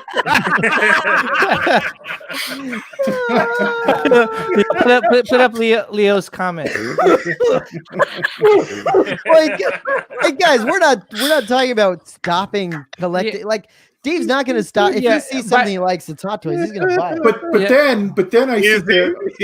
So I say all that, and then I think, yeah, but oh wow, the new Rex is coming out, right? And how amazing that! And I can't wait to get Leia and Wicket and put them with the speeder bike and Luke, right? Yeah. And so there's the other half of me that says, no, these things are amazing, they're so great.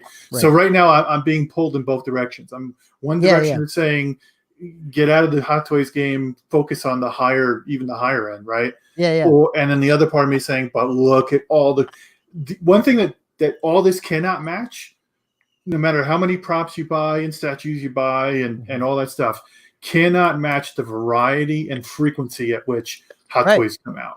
Right. And the accuracy, honestly, their accuracy in terms of head sculpt is it's like unrivaled. It's crazy. Yeah. Well, and so I hear you. Well, it's getting there. Statues are getting there. It is getting there. The Prime 1 Joker is ridiculous. Yeah, that's what I was going to say. That Prime 1 Joker is ridiculous. It's just an example. One? The one that the K8 Kim. Thor, you have pictures on that, right? Yeah, let me go back. I had to go all the way back. This is Leonardo. This is just Steve's long con to justify buying the Gal Gadot bust. Let me tell you, I gotta say, if I was where I am now when that first came out, I might be able to justify getting that bust. Yeah. That bust, oh man. I don't know which I like better, Chewbacca or the Gal Gadot bust. It's DJ's getting it. Close. Yeah, that's what he says. He's got it on order, right? I have it on order, but my reasons to wanting to get that statue is super wrong. I literally would probably give it a kiss and then probably resell it after. You look at what you did. You might have a steak dinner with her. Yeah, definitely. Oh yeah. Look at what you did, Steve. Look what you did with that question. I'm not within a month of finding you, PJ City. I'm telling you. We started a horrible thing. No, but I refuse to answer this question because I don't want the crowd to turn on me. No. Look,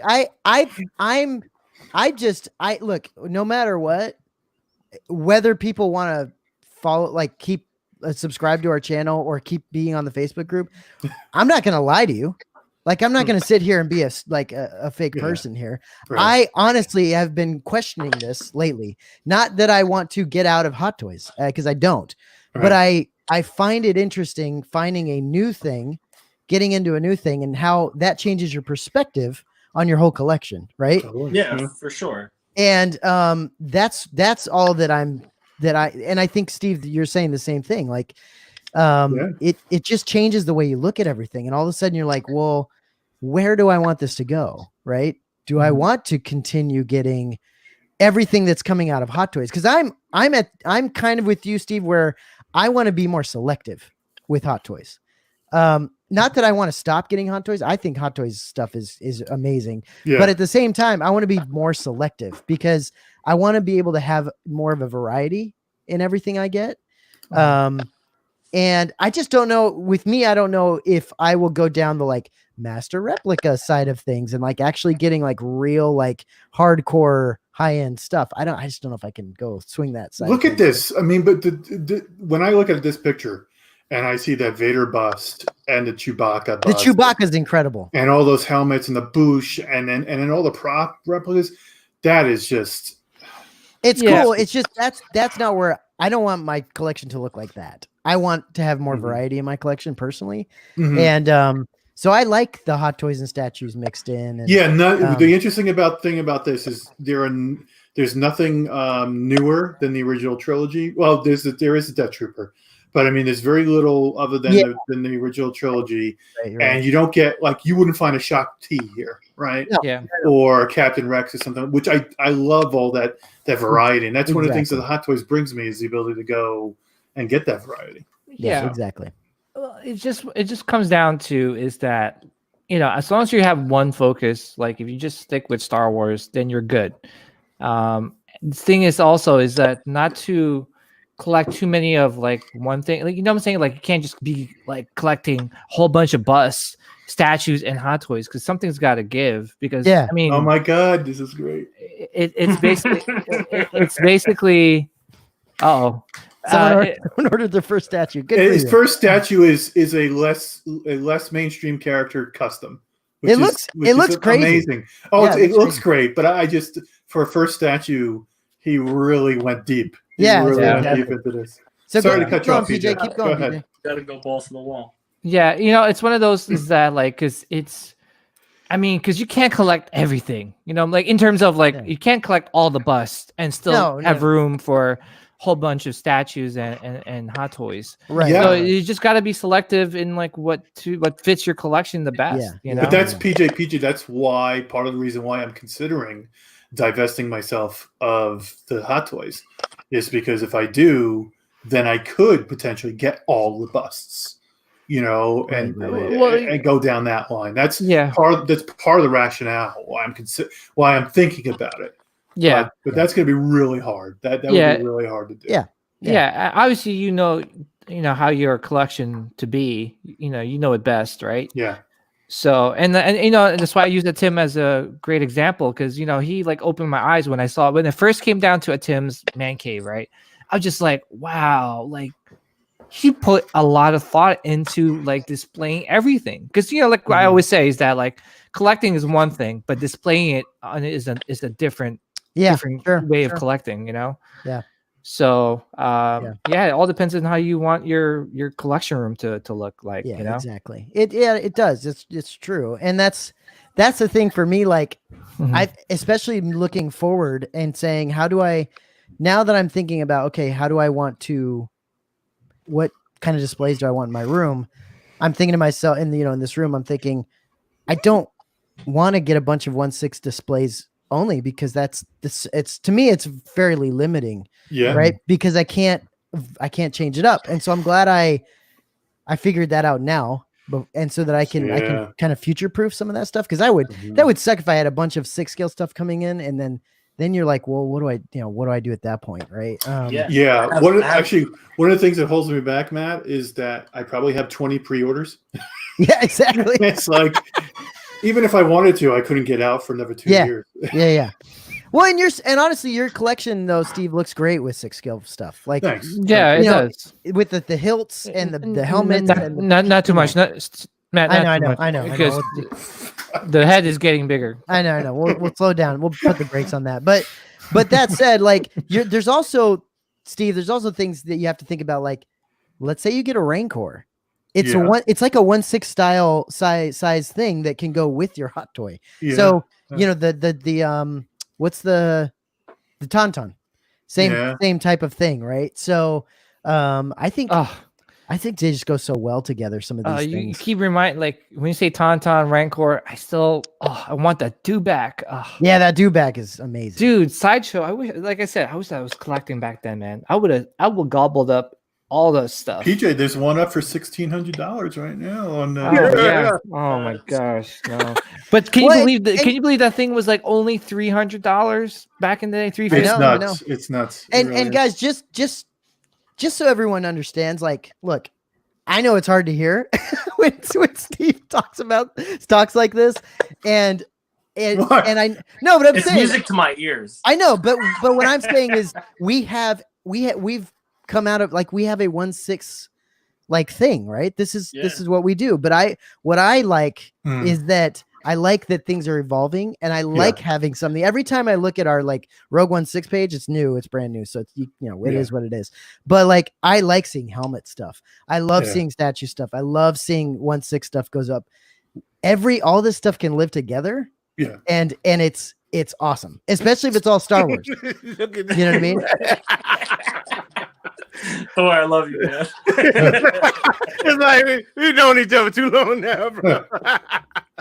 So somebody today suggested that we rename the group Rogue 1/4. Yeah, I saw that. Let me tell you something. Some of the members of Rogue 1/6, they say they call me Master now. I swear, I kid you not. And they're like, Master, teach us the patience. We cannot wait. I gotta buy this, but I said, no, my son. You must wait in the shadows for the correct price. No, I can't wait. I can't. I said, well, you are doomed to your own destruction. Yeah. You know what I mean? But well, guys, so Tim, what do you think of Hot Toys?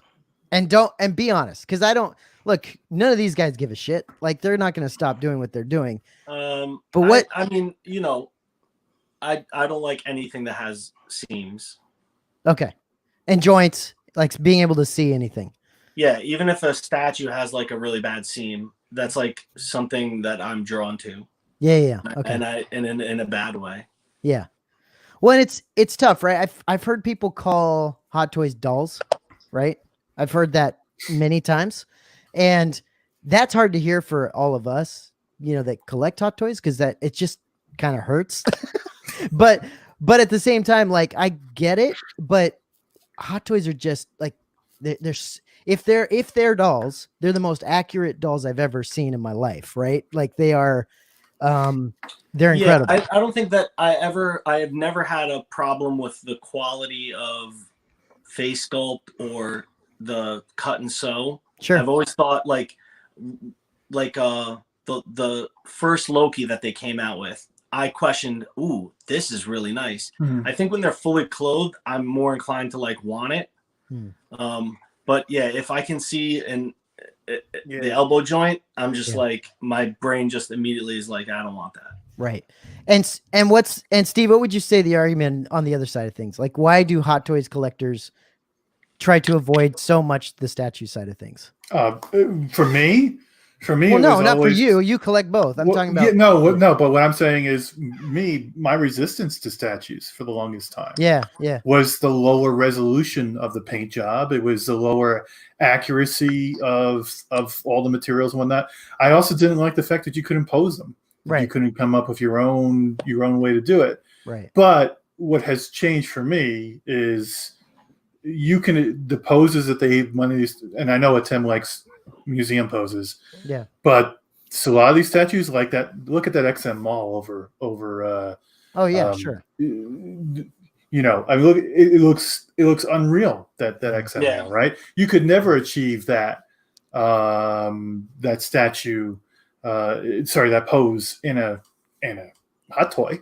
There's just no way, right? Yeah, and so you look at that and you say, oh my God, that's amazing. And okay, well maybe the face doesn't look perfect on that, but look what I'm getting in exchange, right? So I kind of went that way. And Thor, you tease me every week with that darn statue. I'm telling you, man. I'm serious. I'm not trying to tease you. I'm just being real. When you get this, that's what they all say. I'm not trying to tease you. Seriously. I'm just being real. You get one of these. It's worth it. And I know it costs a lot now, but PJ, what were you gonna say? I was going to say, in terms of poses, I think, statues have come a long way. I mean, look at the X-Men line that Sideshow is putting out right now. Yeah, it's great. Is absolutely insane. It is one of their best lines they've ever come out with. I mean, look at the Rogue pose. Like the Rogue is literally flying. Yeah. Ready to rip out a freaking Juggernaut. They're fucking bonkers, these new statues. And it'd be nice if their Star Wars line could start going in that direction, right? Well, I think they are. I think they are. I mean, that's why the Kotrak brothers are sculpting some of the Mythos stuff. They sculpted Maul and Asajj. So I'm hoping that I hope that Sideshow gives up on the mixed media stuff, the premium formats, and just fully sculpted statue, like Star Wars statues. As good as they are with the tailoring and the cut and sew of the premium formats, I'd rather just have like a fully sculpted like statues with some like PVC here and there. Yeah. And I think oh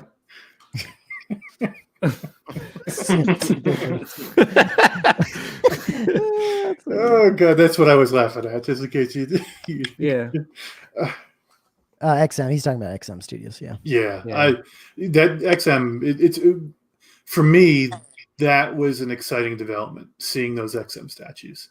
Because of the dynamicism that's in those statues. Unlike there's no other Star Wars that has that sort of dynamic look to it. No, it's we got Barbara in the house. What's up, Barb? Hey, Barb. Hey, Barb. What's up? Yeah, I mean, but don't get me wrong. I think Sideshow is they're gonna send some love to Star Wars. I mean, I'm just judging by the Mythos line. It looks like they're, Yeah, I mean, to what PJ was just saying, I think they are going more towards the fully sculpt thing. I mean, it's indicative of what we've seen, these last 2 years. I think they only sacrifice the fully sculpted for capes, stuff that they know will have a long-term effect on the figure. Just because they've caught a little bit of criticism in the past with things leaning or whatever. Oh, right. Their engineering has taken a forefront, and that is a natural, occurrence of them feeling like it's going to make the engineering much more difficult. Yeah. You got to think too, right? That Shaak T that you just got, one body piece, one mold. Yeah. Cheaper. Not an arm, a leg. All that stuff costs money. The a bunch of switch outs, the mold. It's right. So then you got to think, oh, well, if I have to support this thing, I have to metal rod it. So I have to make the mold, put the metal rod in, and then fill the mold. And then every piece gets a metal rod. The cost goes through the roof. So yeah. You gotta cut something somewhere. Yeah. And I'll say this for me, where I kind of came to the realization was that like the hot toy discussion is like, yes, with statues, you can't pose them, right? You can't do this or that. I haven't reposed a hot toy in, I can't tell you how long. Like I find the pose I like, I put it there, and then I don't really touch it. I'm not the type of person that goes and fiddles with it and changes it and brings it in front of the camera and, plays with it while we're doing, like, I get people that love that side of it, right? The action figure side of it is fantastic, and you can do whatever you want. But at some point for me, it was like, again, like Steve, I'm not touching the damn thing. Yeah. It might as well be a 1/6 statue in some cases, right? So, so that's why then you start looking into things and you're going, well, I mean, this is crazy. Like, she's in the perfect pose. Her light up situation goes through the base. The base to me is incredible because I don't like Hot Toys bases personally. I don't like the way they're just like very like that to me is the one thing I don't like about Hot Toys is the bases. And I've never really used them. But the statues it tells us a story with the character, right? It makes sense. It makes sense where they are. Yeah. But that's also why I don't like some of the premium formats, right? Yeah. Some of the premium formats from Sideshow I've seen are super boring because there's nothing going on. Well, I was gonna say I don't know what happened with their latest Star Wars line. With the like Han Solo and that kind of stuff, or I mean, I'm not saying that they're bad. I'm just saying that I wouldn't get them. But I think they probably learned their lesson, and they're probably gonna. I mean, think they're gonna go in a different route with future Star Wars pieces. I mean, some of the stuff that they're coming out with, like the Rancor. I mean, that is Crazy. fucking. Excuse me. Yeah. That is effing beautiful, man. Don't worry, you can curse here. It's fine. I You can know. do whatever. You can do whatever you want. Yeah, that So is beautiful. Another thing about posing too. So Sideshow, of course, or any company is going to try to limit the cost, but customs do not. You know, these guys will just charge you a little bit more. Like that Nightcrawler I have coming has like 6 arms, 5 heads. It's nuts. Well, you know, so but the interesting thing with all those switch outs, I don't switch anything out though. I'm the same way with my statues. I put them in once and I pick the one that I like, and I'm done. I mean, I appreciate having the choice, but I never. Do you ever find yourself putting in different switch outs? Nope. No. Okay. Yeah, I'm the same way. Would you rather, Tim? Would you rather? Now I know this. It's nice as you have the choice, right? You do have the choice, but would you rather have paid less money to not have all those switch outs if it was the perfect thing, or do you like having to be able to say, "This is what I want this to look like"? You know what I'm saying? Yeah, I do know what you're saying. So I would rather when I pick a statue, I'm picking it because of one of the versions. Okay. Yeah. And I know right away that's the one I'm gonna display it with. I don't need all the other stuff. I would prefer to not have all the other stuff. Yeah. It's like that custom Rogue that was on Mr. X's show today. 6 heads to choose from. Yeah. Yeah, because I mean there is 2 styles of her hair, so then you say that, you know, you want, what expression do you want? Yeah. You know, smiley, screamy, enraged. Right. I get it. And so what you got was 6 mediocre heads, well, paint jobs at least. And if it had been one that was painted really well, it probably would have been the better thing to do there. Yeah. But, Yeah.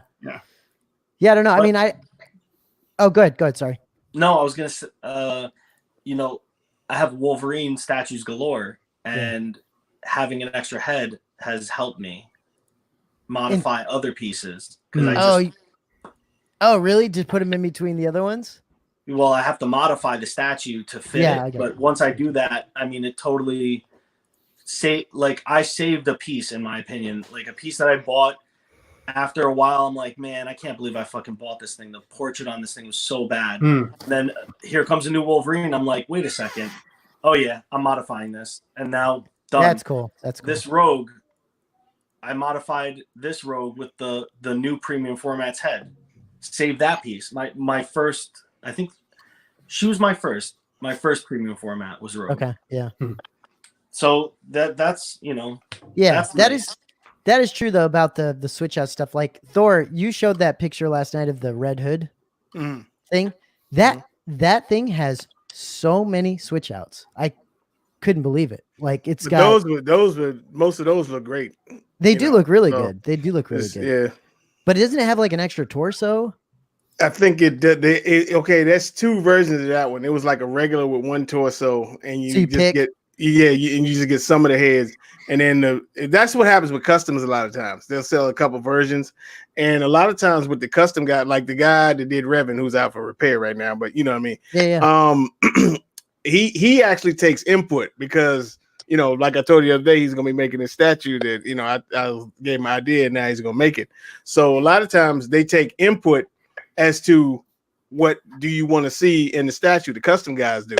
So that's like an advantage to get like the piece that you want to see, as far as switch outs and everything. And he actually inputted something that I would like, dang, that'd be cool, but I ain't gonna say nothing because it'd probably be more cost effective. And he came up with the idea, yeah, we're gonna light this up. I was like, oh, really? And I was like, okay, so bro, go on, let's do it. So, dude, that's crazy. Yeah. Are you excited that you're getting, like, you might possibly get the I think it's gonna happen. That ever since I you know, it's from a video game, but ever since I played that game, I was like, this would be a killer statue, man. It's actually another character in the game I think would make a nice statue. I don't know if they would make that one, but that'd be cool. But as far as the Hot Toys thing go, you know, for a long time, you know, Hot Toys, I've told you this before, have had a lot of characters that I said I wish those were statues. Yeah. You know what I mean? But I've seen people who do like amazing pose jobs and like create scenes and everything with them. And that's something you can't do with statues. But I think if, in my opinion, if you put the best hot toy collection you've ever seen up against the best statue collection you ever seen, to me, it's no contest. Yeah, that's just my opinion, you know. Yeah. So well, and everyone has their everyone's got their thing, right? Like oh yeah. And I mean, that's I'm not condemning nobody for, you know, it's no. no. Yeah, I find it very interesting. Is all. Yeah. I mean, at the end of the day, these are all collectibles. You know, they do a great job in trying to capture the likeness of the character or just the essence of the character.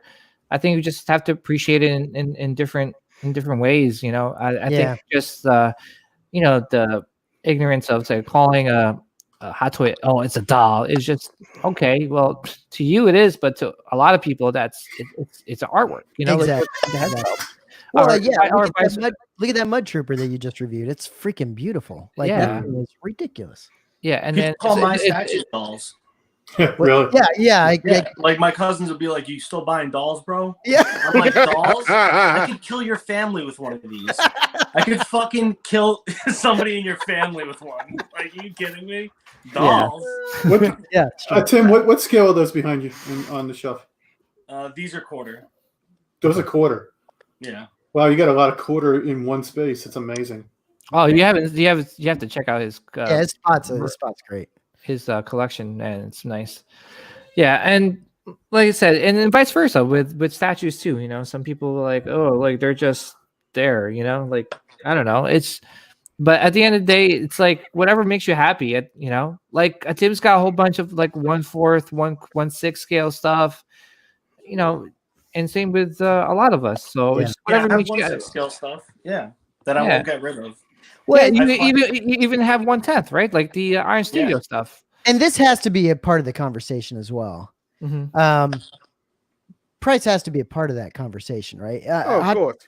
Hot toys are more than likely going to be cheaper than a statue, right? Yeah. So, and again, the statue prices, especially the shipping prices, they keep going up and up and up. And it, honestly, hot toys prices seem to have been rising as well.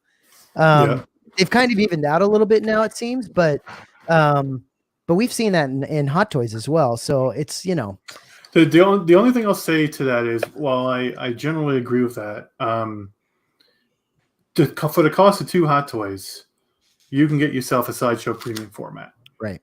It's doable. And sometimes when you buy a hot toy, you wait a year and that hot toy is now worth $500-$600, right? Yeah. And then you can go and upgrade to a statue. Pretty much every statue I have right now is as a result of selling my hot toys. Right. So it's, while I agree, yes, it's hard to go out and do it. You can find ways. If you've been collecting for a long time, you start winding up having a certain amount of capital in your collection that you can then trade in to get higher end stuff. Yeah. That's what I've found. Yeah. Well, it also doesn't happen overnight. No. Right. Exactly. You know what I mean? Like, exactly. Like that's like a big thing. Like people come down to the room and they'll be like, holy shit, bro, what do you do? And I'm like, I'm a janitor. Like I'm literally like an everyday working dude. I didn't come from money. I don't have like a huge bankroll, but it took years and years. And I dedicated so much of my time and focus to get it. Yeah. And it's like for the first time seer, they say this fucking guy, but no, this is years of dedication. I've spent so much time saving money and focusing my money the right way towards getting this. And I mean, how foolish, I could have bought a Corvette. Yeah, but at the same time, which I'm sure it's the same for all you guys, when I sit and look at these things, I freaking love it. Like this is happy. this is fantastic. Yeah. And I spent 2 years collecting the entire vintage collection for Star Wars. Yeah. That was 140 figures carded and 140 figures loose. Okay, so 300. But the way I did it is I would go and I would find somebody selling a lot of 30, 40 figures. I would go get that lot, keep 5 or 6 of them, and sell all the others for profit. Yeah. And I kept doing that over and over again. I mean, I had some figures, I probably had them 10 separate times. They would come into my hands. I would compare it to the one I had already. Which one do I like better? I keep that one. I sell the other. I kept doing that over and over and over again. And I wound up with a vintage collection that was worth about $10,000 when I was done. Okay. And then I looked at that and I said, okay, I'm done. And it was the thrill of building up that collection was kind of was lost for me. And then I wound up selling that entire collection and buying a whole bunch of Hot Toys. Right. But I bought the Hot Toys based upon this investment of time and energy that I had put in putting together that other collection.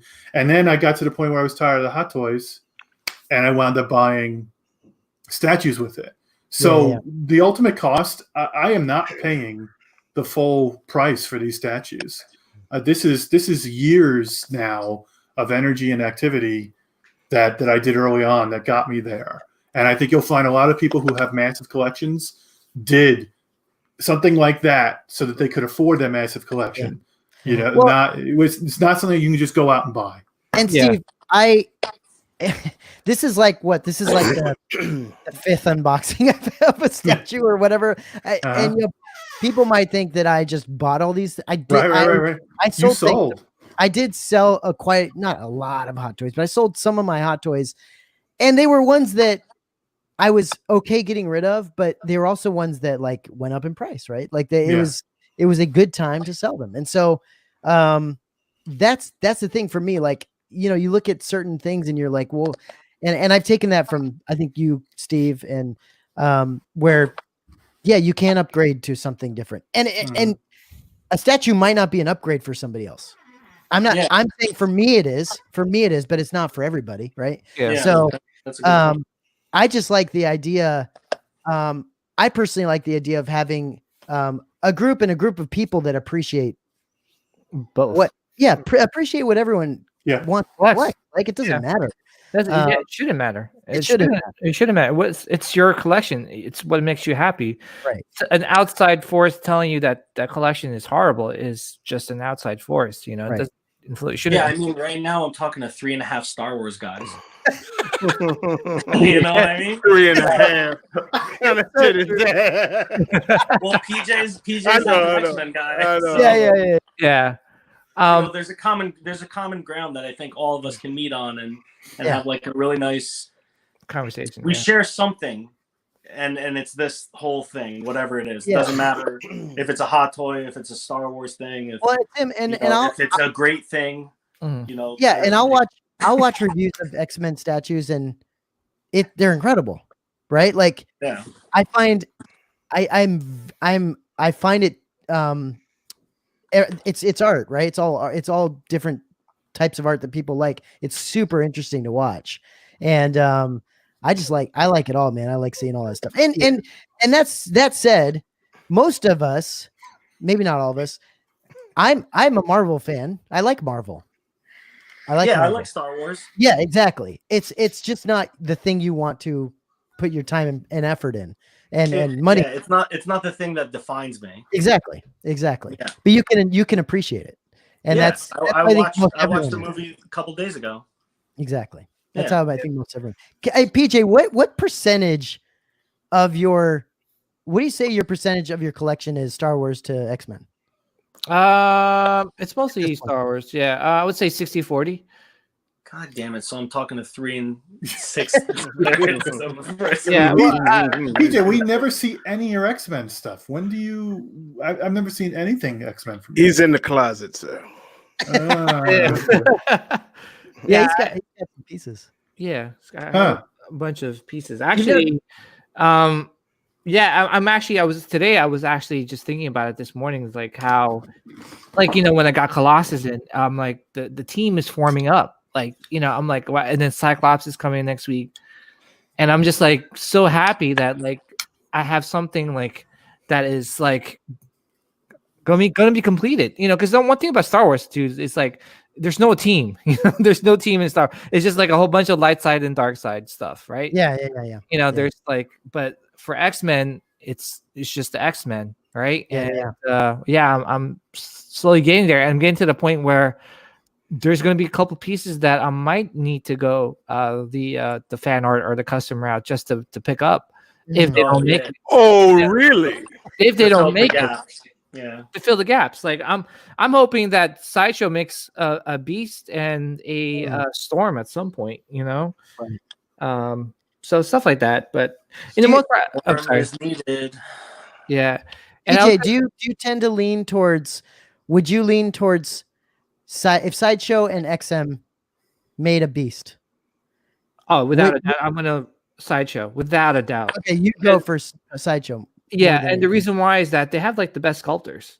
Okay, they have the best sculptors. They have, the resources now. I think they learned their lesson in the past couple of years.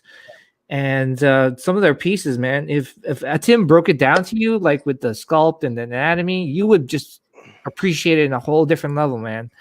So, yeah, I just don't know the difference. That's why when Steve was talking about those guys, I'm like, that's something I'd be interested in. Yeah. Yeah. Yeah. Like, I don't know the difference between like an XM, right? XM versus, Sideshow versus Prime 1 versus like I know they have different scales of things and things like that, but like I don't know what people tend to gravitate towards in terms of. Yeah, I mean, I think it changes, man. It changes. I mean, I love the cartoon look. Yeah. The old school Sideshow line is what's behind me, and I don't think I'll ever sell these pieces. Mm-hmm. Now that I have all these pieces, my palette is changed, and now I crave the highest level of mastery in sculpture, in my opinion.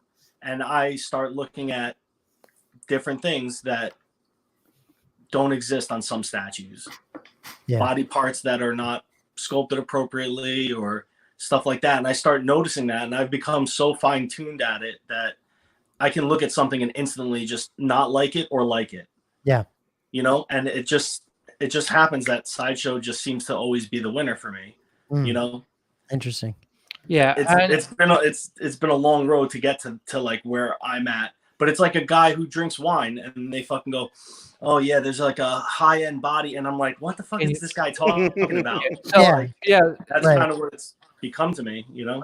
So this guy is Daniel Bell. He's one of the best sculptors out there. Yeah. And you could just truly, I mean, if you look at this just like head on, you're like, oh, that's Logan, that looks cool and stuff. But then as Tim would probably break it down better than I would. I mean, when you start looking at the anatomy and the sculpt of this beauty, you would just be totally amazed. Like, dude, like here's my opinion about this piece. The muscle tones and the musculature on the statue is freaking amazing, right? I don't know. Yeah. No, it's insane. Well, I even think, PJ, go back. I mean, look at the way I even think the way his leg is up on that stool is pretty remarkably accurate too. Just the way his whole legs are positioned on the ground shows his flexibility. Right, and the tilt to the bar stool. It's a little bit forward, so it's kind of giving it a forward motion as opposed to being flat.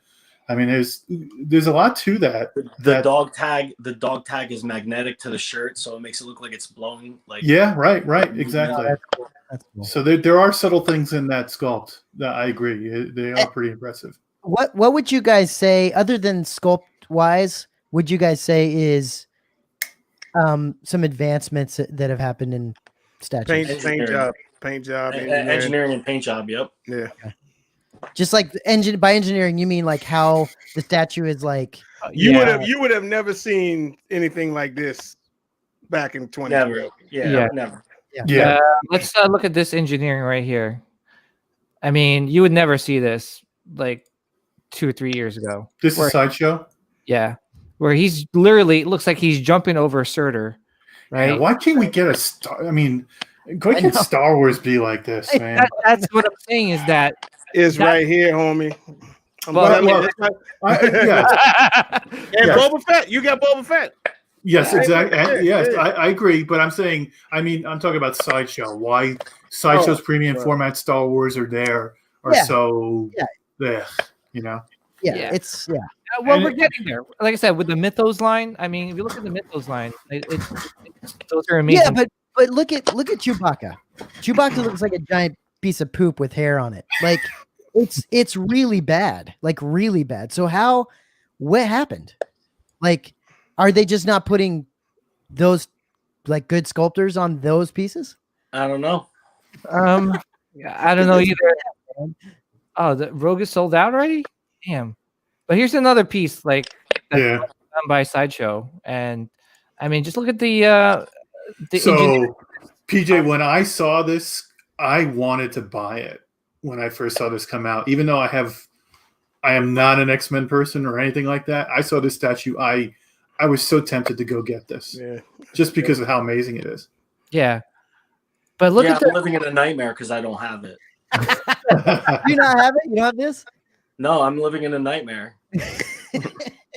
Yeah. So No, I'm not even joking. Like it's one of my biggest regrets as a collector is that I don't have that piece. How much is that going for now? Oh, I have no idea, but okay. She's just right outside of like what my drive is. And I'm like, God damn it. You know, it's like, you missed the exit for McDonald's already. Next one. I'm starving. You know. Next one is KFC. Yeah. So Matt, now that you have time to observe Shaak T, where does she rank in your collection, sir? What do you think? Good question. You know, it's hard. She's so different, right? Yeah, so yeah.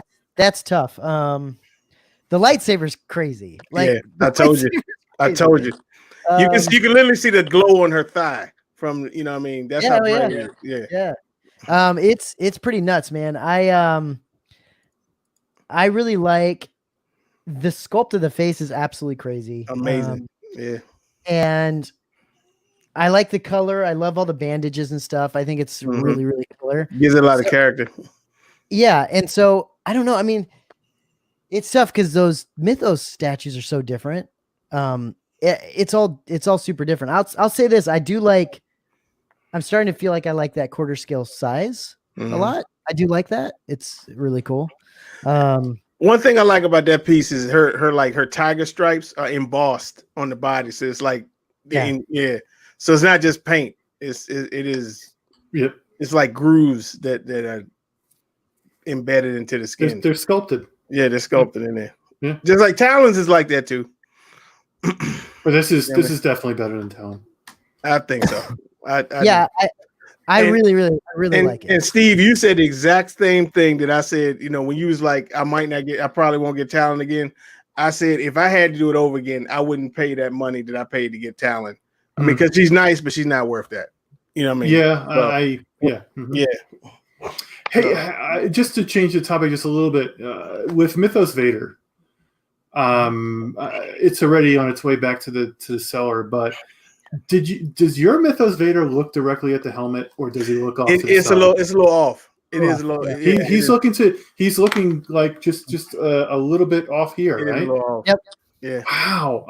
It was annoying the hell out of me. I mean, I love that statue. I mean, I think that statue is great, but that fact that he's not looking at it directly was driving me nuts. But go ahead, Thor. Oh no, the thing is, but when you look at it from if you look at it from how you can't even really tell. Like unless you're standing in front of it watching him do it. Yeah. Is his head off or his eyes off? His whole head is turned. Like he's like this and he's looking forward. Yeah. It's because they probably couldn't have sculpted the turning motion.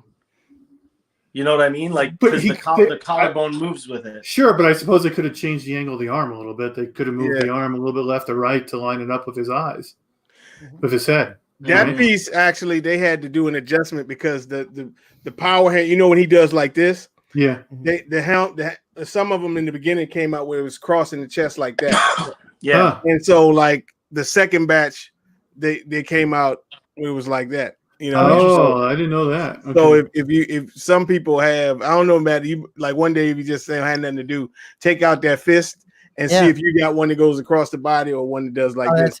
Yeah. I'll say this though, Steve, the helmeted version with him holding the lightsaber still looks awesome as well. Like I've seen people display both of them. And so I look at my collection now, and right now I have 3 mythos, right? Yeah. Those mythos are the best pieces in my collection, and I look around, and honestly, I don't see pieces that compare. As I look around that collection, and I say the last things I would sell would be those mythos. Yeah. Wow. So they're not only the best, they're your favorite. Yeah. Oh yeah. Exactly. Yeah. I mean, there's a difference sometimes. You're right. Right. Yeah. Right. Like my favorite statue is not the best one. You know what I mean? Yeah. That's a good. I'll say this. My favorite. I think my favorite right now is probably XM Luke, only because it was probably the first one I got. But at the same time, I really like Luke, and I really like the Jedi side of things. And there's just not a whole lot of it. So I kind of want. Oh my God! Now you know my. Yeah, well, I kind of want to have that more of a focus, like within Star Wars. I want to get the more Jedi. So Matt, you know what you need to do? They're coming. I've been thinking about doing this on RS Prop Masters. The only light side bust they have is Luke's. So you got to get the red 5 helmet with the red 5 bust and put that right next to the statue. Oh, it'd be crazy. And how freaking sick that and then if you go and get the lightsaber too. Throw the lightsaber in there. The only problem is it's not the snow speeder version, right? It's the Yes, it's true. But they're close. They're so close. Yeah. You know, it's so close. You guys aren't into partial busts. You want full figure? No. You mean like scaled busts, like half scale or something like that? No, like 1/6 scale bust. To me, it's too small. It's too small. Yeah, it's too small. I really like those half scales you have. That size to me, if they made half scale size of bust for Star Wars, that'd be they have like the perfect name too, legendary scale. It's exactly what it is. Like their headstone. If like here lies Wolverine, you know, exactly. it's to me they're perfect. You know, well, and you don't have to have as much room to display them, right? They're not crazy huge. I really like that. You should check out the Gentle Giant busts then. That's what I was just gonna suggest. Yeah, I've seen them. They're really nice. They are. I haven't been so many. There's so many. I personally have not been very impressed with Gentle Giant when I actually see them. Okay. When I've actually seen them close up, when I've gone to conventions, and then also just seeing them online, they look a little bit. I don't know. They don't look right to me.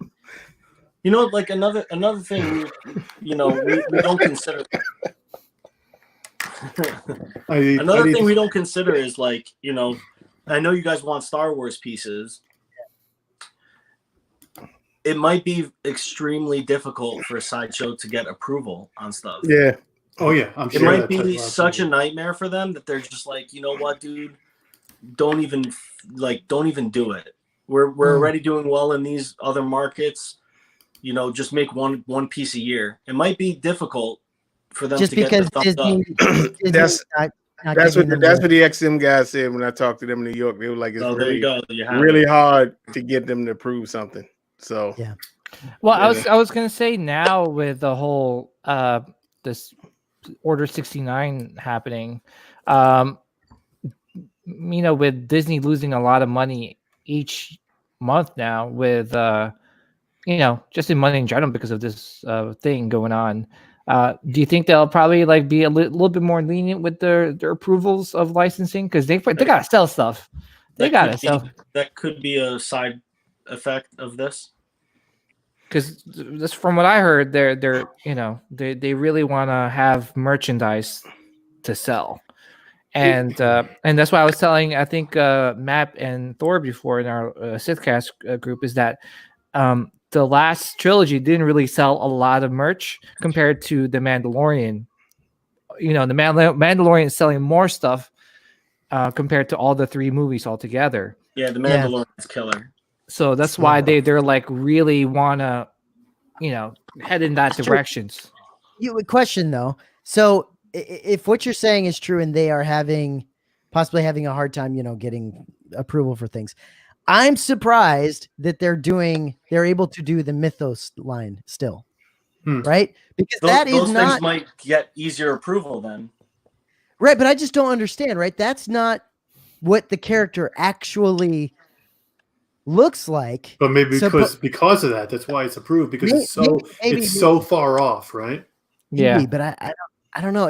I also thought that was the reason they stopped being able to do the Mythos line. Am I wrong, Thor?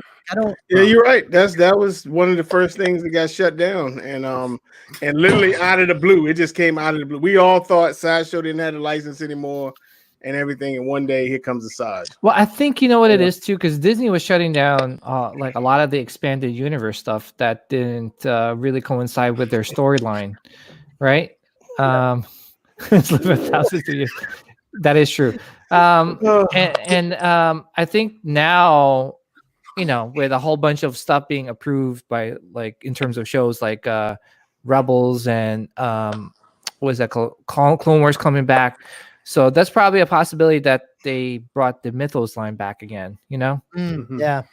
What drives me crazy is these really great statues they'll have a hard time with. But you go into a freaking Walmart and you go walk down the toy aisle, and the crap, like Matchbox cars with heads on them, and just all sorts of shit that's in those aisles, right? Yeah. They don't toothbrushes and toilet holders and all this crap that they have out there. Yet something like this and these amazing statues they spend so much time on, they'll have trouble with. I don't understand them. I don't understand them. I mean, that's a good point. But I feel like if I was the guy who developed the Shelby Mustang and Ford tried to remake it, I would be more of a stickler than if somebody just drew a picture of it. I'd be like, yeah, it's close enough. You know what I mean? Right. But would you want like Play-Doh model of it? You're like, but would you want a Shelby toilet paper dispenser? Would you allow toilet paper dispensers, and would you allow your? I mean, if you're gonna pay me for it. Well, then in that case, you should have no problem with anything, right? But you could be right, Tim. That the closer these things get to, right, the closer these things get to what the characters look like, the more it's like, well, we have to make sure that the actor actually makes and then the cost of the item is higher. Yeah, and the companies stands to make more money off of the product. So, there's so many things that I wish I knew. I wonder if Sideshow has the rights to the Star Wars license first crack every time. Yeah. How long does that license last for? Do they have it in perpetuity? Like, can nobody else get it? Like, what was the wording like when they sat down with the Disney lawyers? There's got to be something, because I know that when Bowen Design started making statues, that he said on one of the chats that they'll dictate to him how many of each character he has to make. Oh wow. And if it's Wolverine, you got to make more because he's like a big seller, and then they get a kickback on certain characters. So there's stuff behind the scenes that Yeah, that makes sense. We'll never know. I wish I could know. I would love to know. Well, Hot Toys does the same thing, right? We've talked about this. I feel like Steve before and PJ that there's gotta be, there's gotta be characters that they have to make, certain characters they have to make more of, and I mean, Iron Man. Look how many Iron Mans they come out with. It's crazy. Yeah, and I mean, look at Robert Downey Jr., right? He did the Jack Nicholson for Avengers. Right. He said, I don't want any money. I'll do the movie for free. I want the toys on the back end. Yeah. So he gets a portion of every toy that's got his likeness on it. He doesn't actually. Robert Downey gets a part of the box office for Iron Man as well. I think he gets a very small percentage of the box office for Iron Man or for Avengers. I Either one, right? I don't know exactly, but I heard that he doesn't maybe he doesn't get paid a salary for acting, but he gets part of the box office on that, a very small piece. Whatever agreement he made got him $50 million for Iron Man 3. Right? Yeah, nuts. Absolutely. That's crazy. But I mean, he did Avengers for free. But I'll take the toys.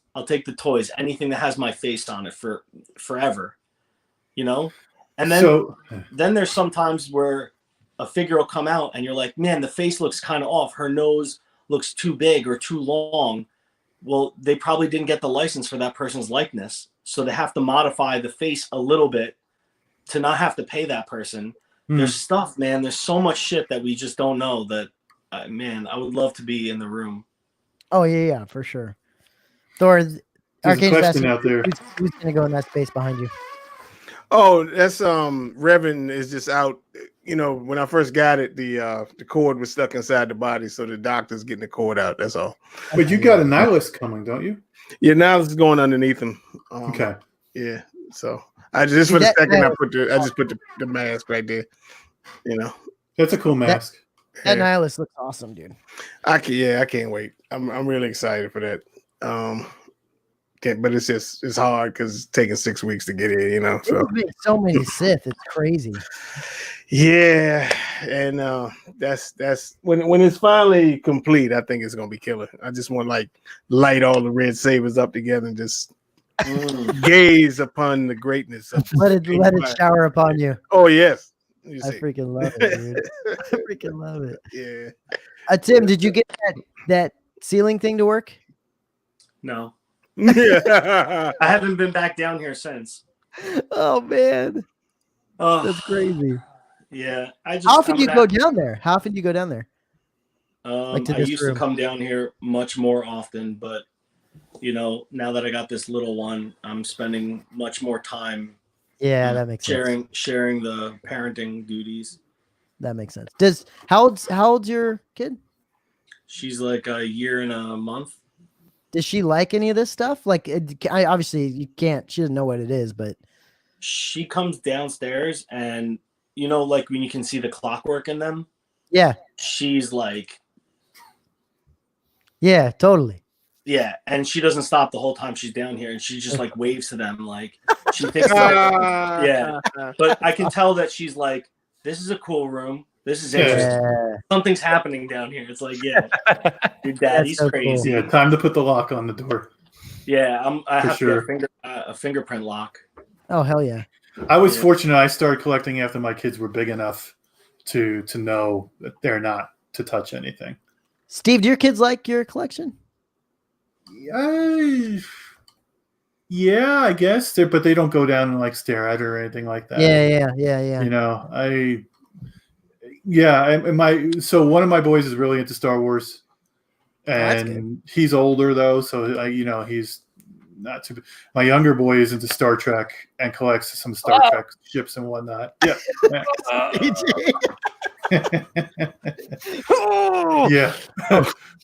I just knew my son. That kid, it's funny. That kid watches the J.J. Abrams Star Trek. Those things are on all the time. He probably 100 times at least he's watched. I like those movies. Oh, I enjoyed them. I enjoyed them. I enjoyed them too. Yeah. I did. But yeah, so like hardcore Star Trek people don't like those movies, right? Yeah, right. But whatever, right? I'll be very honest with you. I watched Avatar: The Last Airbender today, and I have no idea why people hate that movie. No clue. I watched the live action one. Yeah. Hold on. Have you seen the cartoon? I turned the cartoon on this morning to see if my daughter would like it. So we watched two episodes of it, and then she took a nap, and I said, "I wonder if I could watch the movie." And I'm like, the fucking movie's exactly like the cartoon. What the fuck don't people like about this? I don't get it. I just don't. To me, they changed a lot of stuff, like technical stuff in it that I guess they couldn't pull it off in real life form or whatever. But it's just, to me, the cartoon is just so much better. But you get more of the cartoon than you did in the movie. Because Tim, my guess is probably why you like some Wolverine statues and you hate others, right? Wolverine inside and out, so you can be super picky about about various Wolverine merchandise. Probably people are so familiar with Avatar and whatnot, and so for them they're super picky. But for people who aren't huge fans, it's like, oh, that's a cool Wolverine statue. Yeah. Right. Tim, that's why. I mean, there's people that feel the same way about like the sequels in Star Wars versus all the other ones, right? I guess. Yeah. I get. Be careful. Let's not have that conversation. I know. No, we're not gonna have that conversation. But I mean, I like all the Star Wars movies. I like them all. I did too. Yeah, but I don't. Not everyone does. I don't think I get offended by the stuff that I know it's wrong, but I don't think it offends me. I just go, it's just a bad decision. And then do you like the X-Men movies that they've recently come out with? Like even all of the problems in it, I still like them all. Yeah. So it's like I don't get it. I feel like I don't know. I think if I was that much of a fan of something, things wouldn't bother me as much. Like I still watch I watched Dark Phoenix days ago. See, I haven't seen that. That's the one I haven't seen yet. Yeah, and I mean, X-Men 3, I'll watch that all day. And I would go, oh man, this part's bullshit. I don't know if I could. X-Men 1 and 2 I could watch. X-Men 3 is a little bit hard for me to swallow.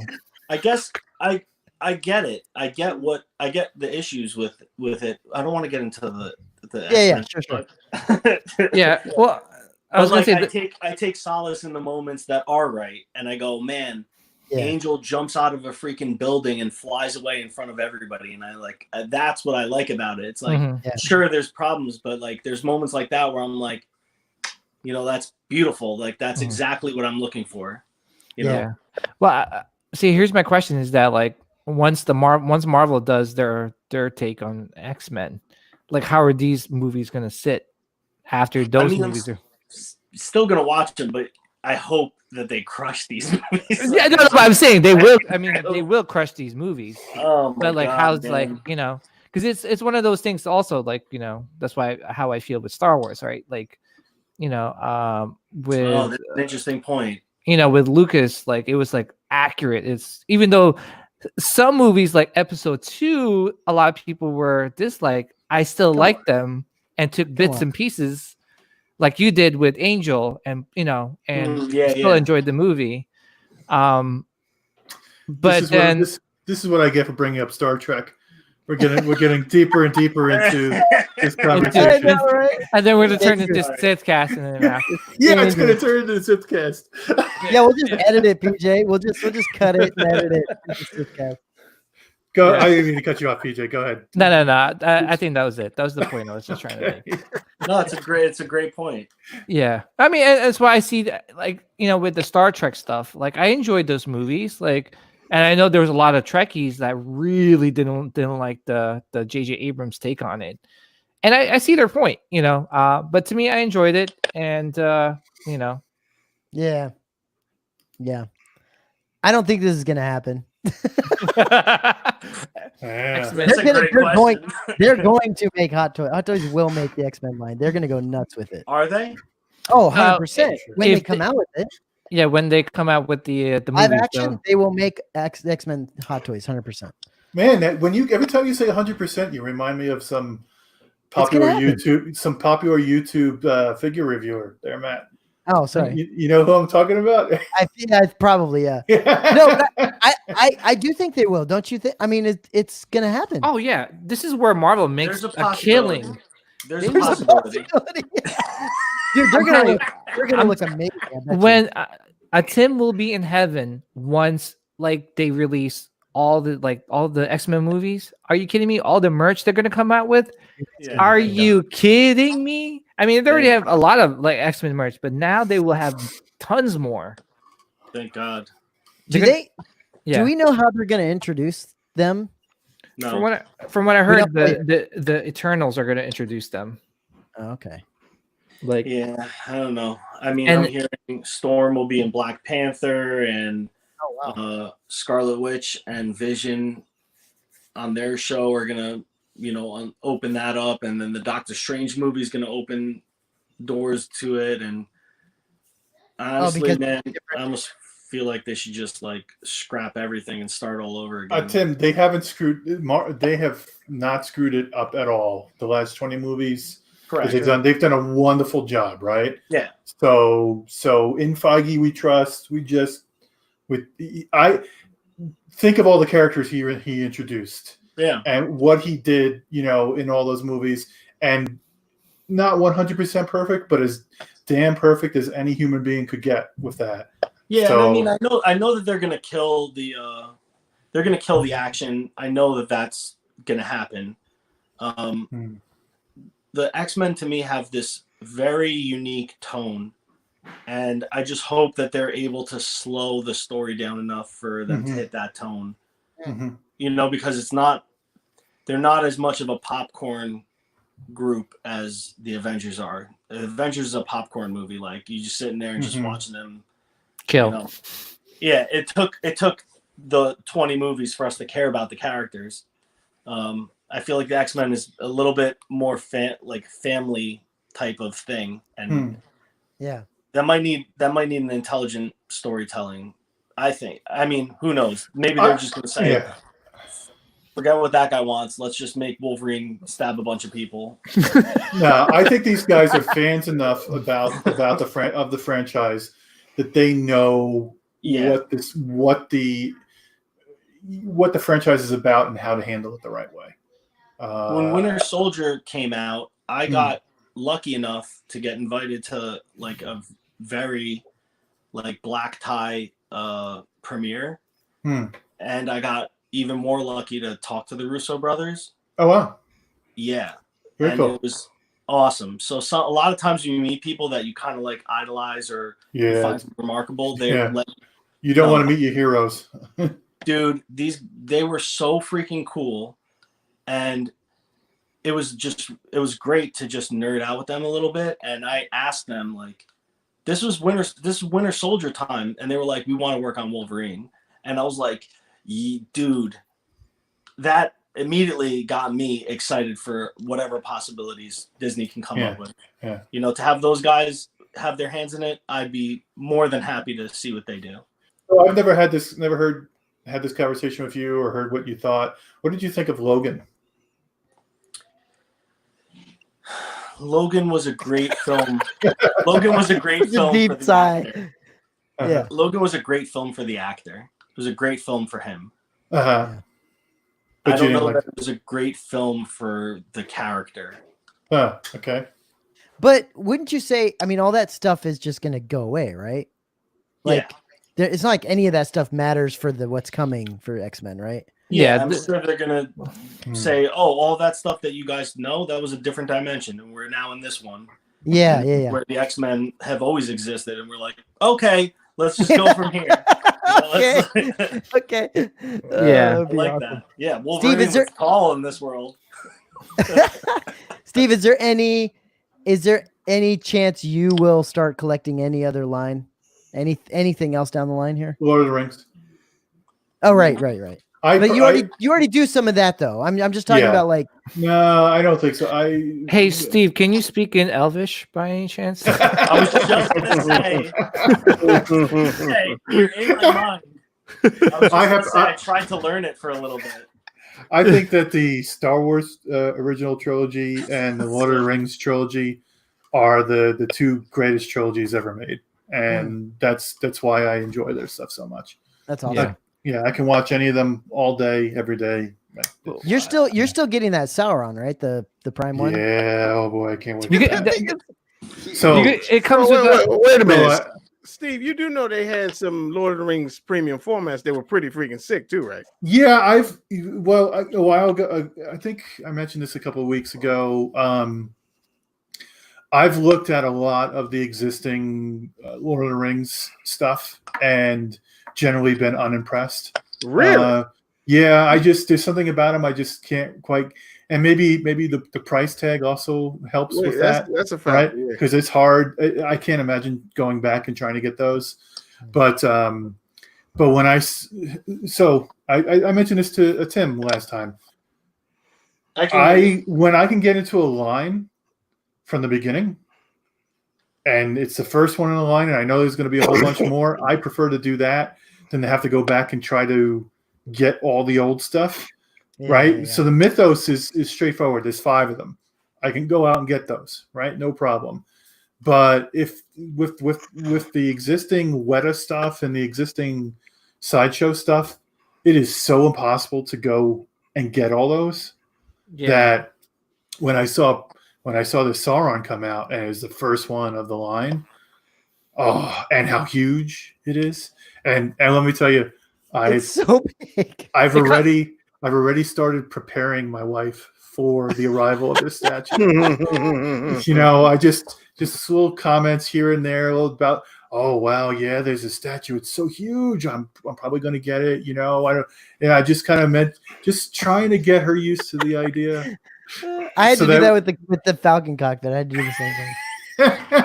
I was gonna say, with the Sauron, it comes with a real life-size ring, right? That is amazing. Yes, Does it really? And its own stand for the ring and everything. It's actually not a live. Well, it's bigger than human size. I believe it is Sauron size ring too. So that's what's just. Wow. If Steve puts that on and starts like saying "my precious," then we know we have a problem. I was watching something where people were talking about the Sauron statue, and they were like, "Well, he's just looking at his hand. It doesn't look right." And I'm thinking to myself, he's looking at the ring. Like, you're missing the whole point of this thing. He's looking at the one ring to rule them all. Perfect. It's perfect. Dude, that thing's awesome. Rob's like, it'll make a great hat rack. Oh, it's certainly tall enough to be, right? It probably is. That thing is, I can't wait. That thing is so huge. Do you know when it comes out? Do you know when it's supposed to? Yeah, it's the end. Isn't it the end of the year? I think is. Let me see. I have. Let me consult my April through June of 2000. Sorry, April through June of 2021. Okay. All right, let's let me just pull this this bad boy up. Hold on. Hey Thor. Yeah. How long do these lightsabers last? Do you know? Like how long? Mine was used. I've had it for a year and it's still going strong. Okay. Yeah, so I mean, okay.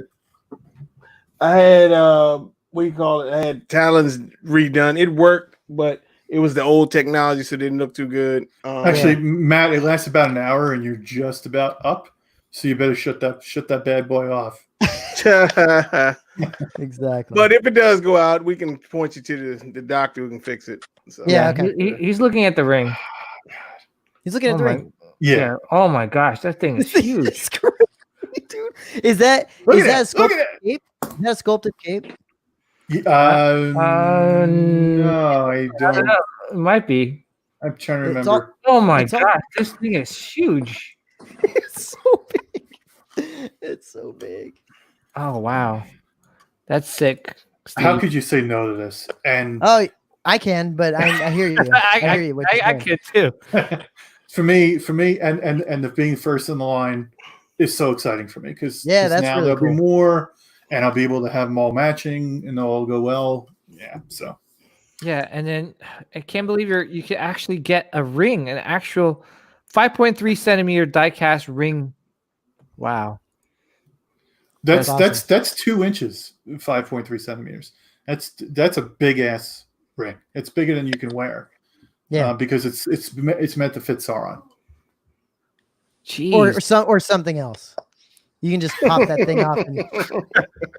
You could put it. Wow. You know what I'm talking about, PJ? Yeah. Yeah. It wouldn't fit. One ring to rule them all. One ring to rule them all. Wow, Steve. That's not where you're supposed to put it. Well, I think on that note. Yeah, exactly. Guys, thank you for coming and hanging out with us. Obviously, the longest unboxing in the history of unboxing. Yeah, the unboxings go pretty long for us. So I appreciate you guys hanging out. Thor, thank you. Tim, thank you. PJ, anytime, man. Anytime. Appreciate you coming on late, as always. And Steve, appreciate you too, man. Yeah, you too. Yeah, it's expected. All right, We're gonna end this thing. All right. Peace Good night, out. everybody.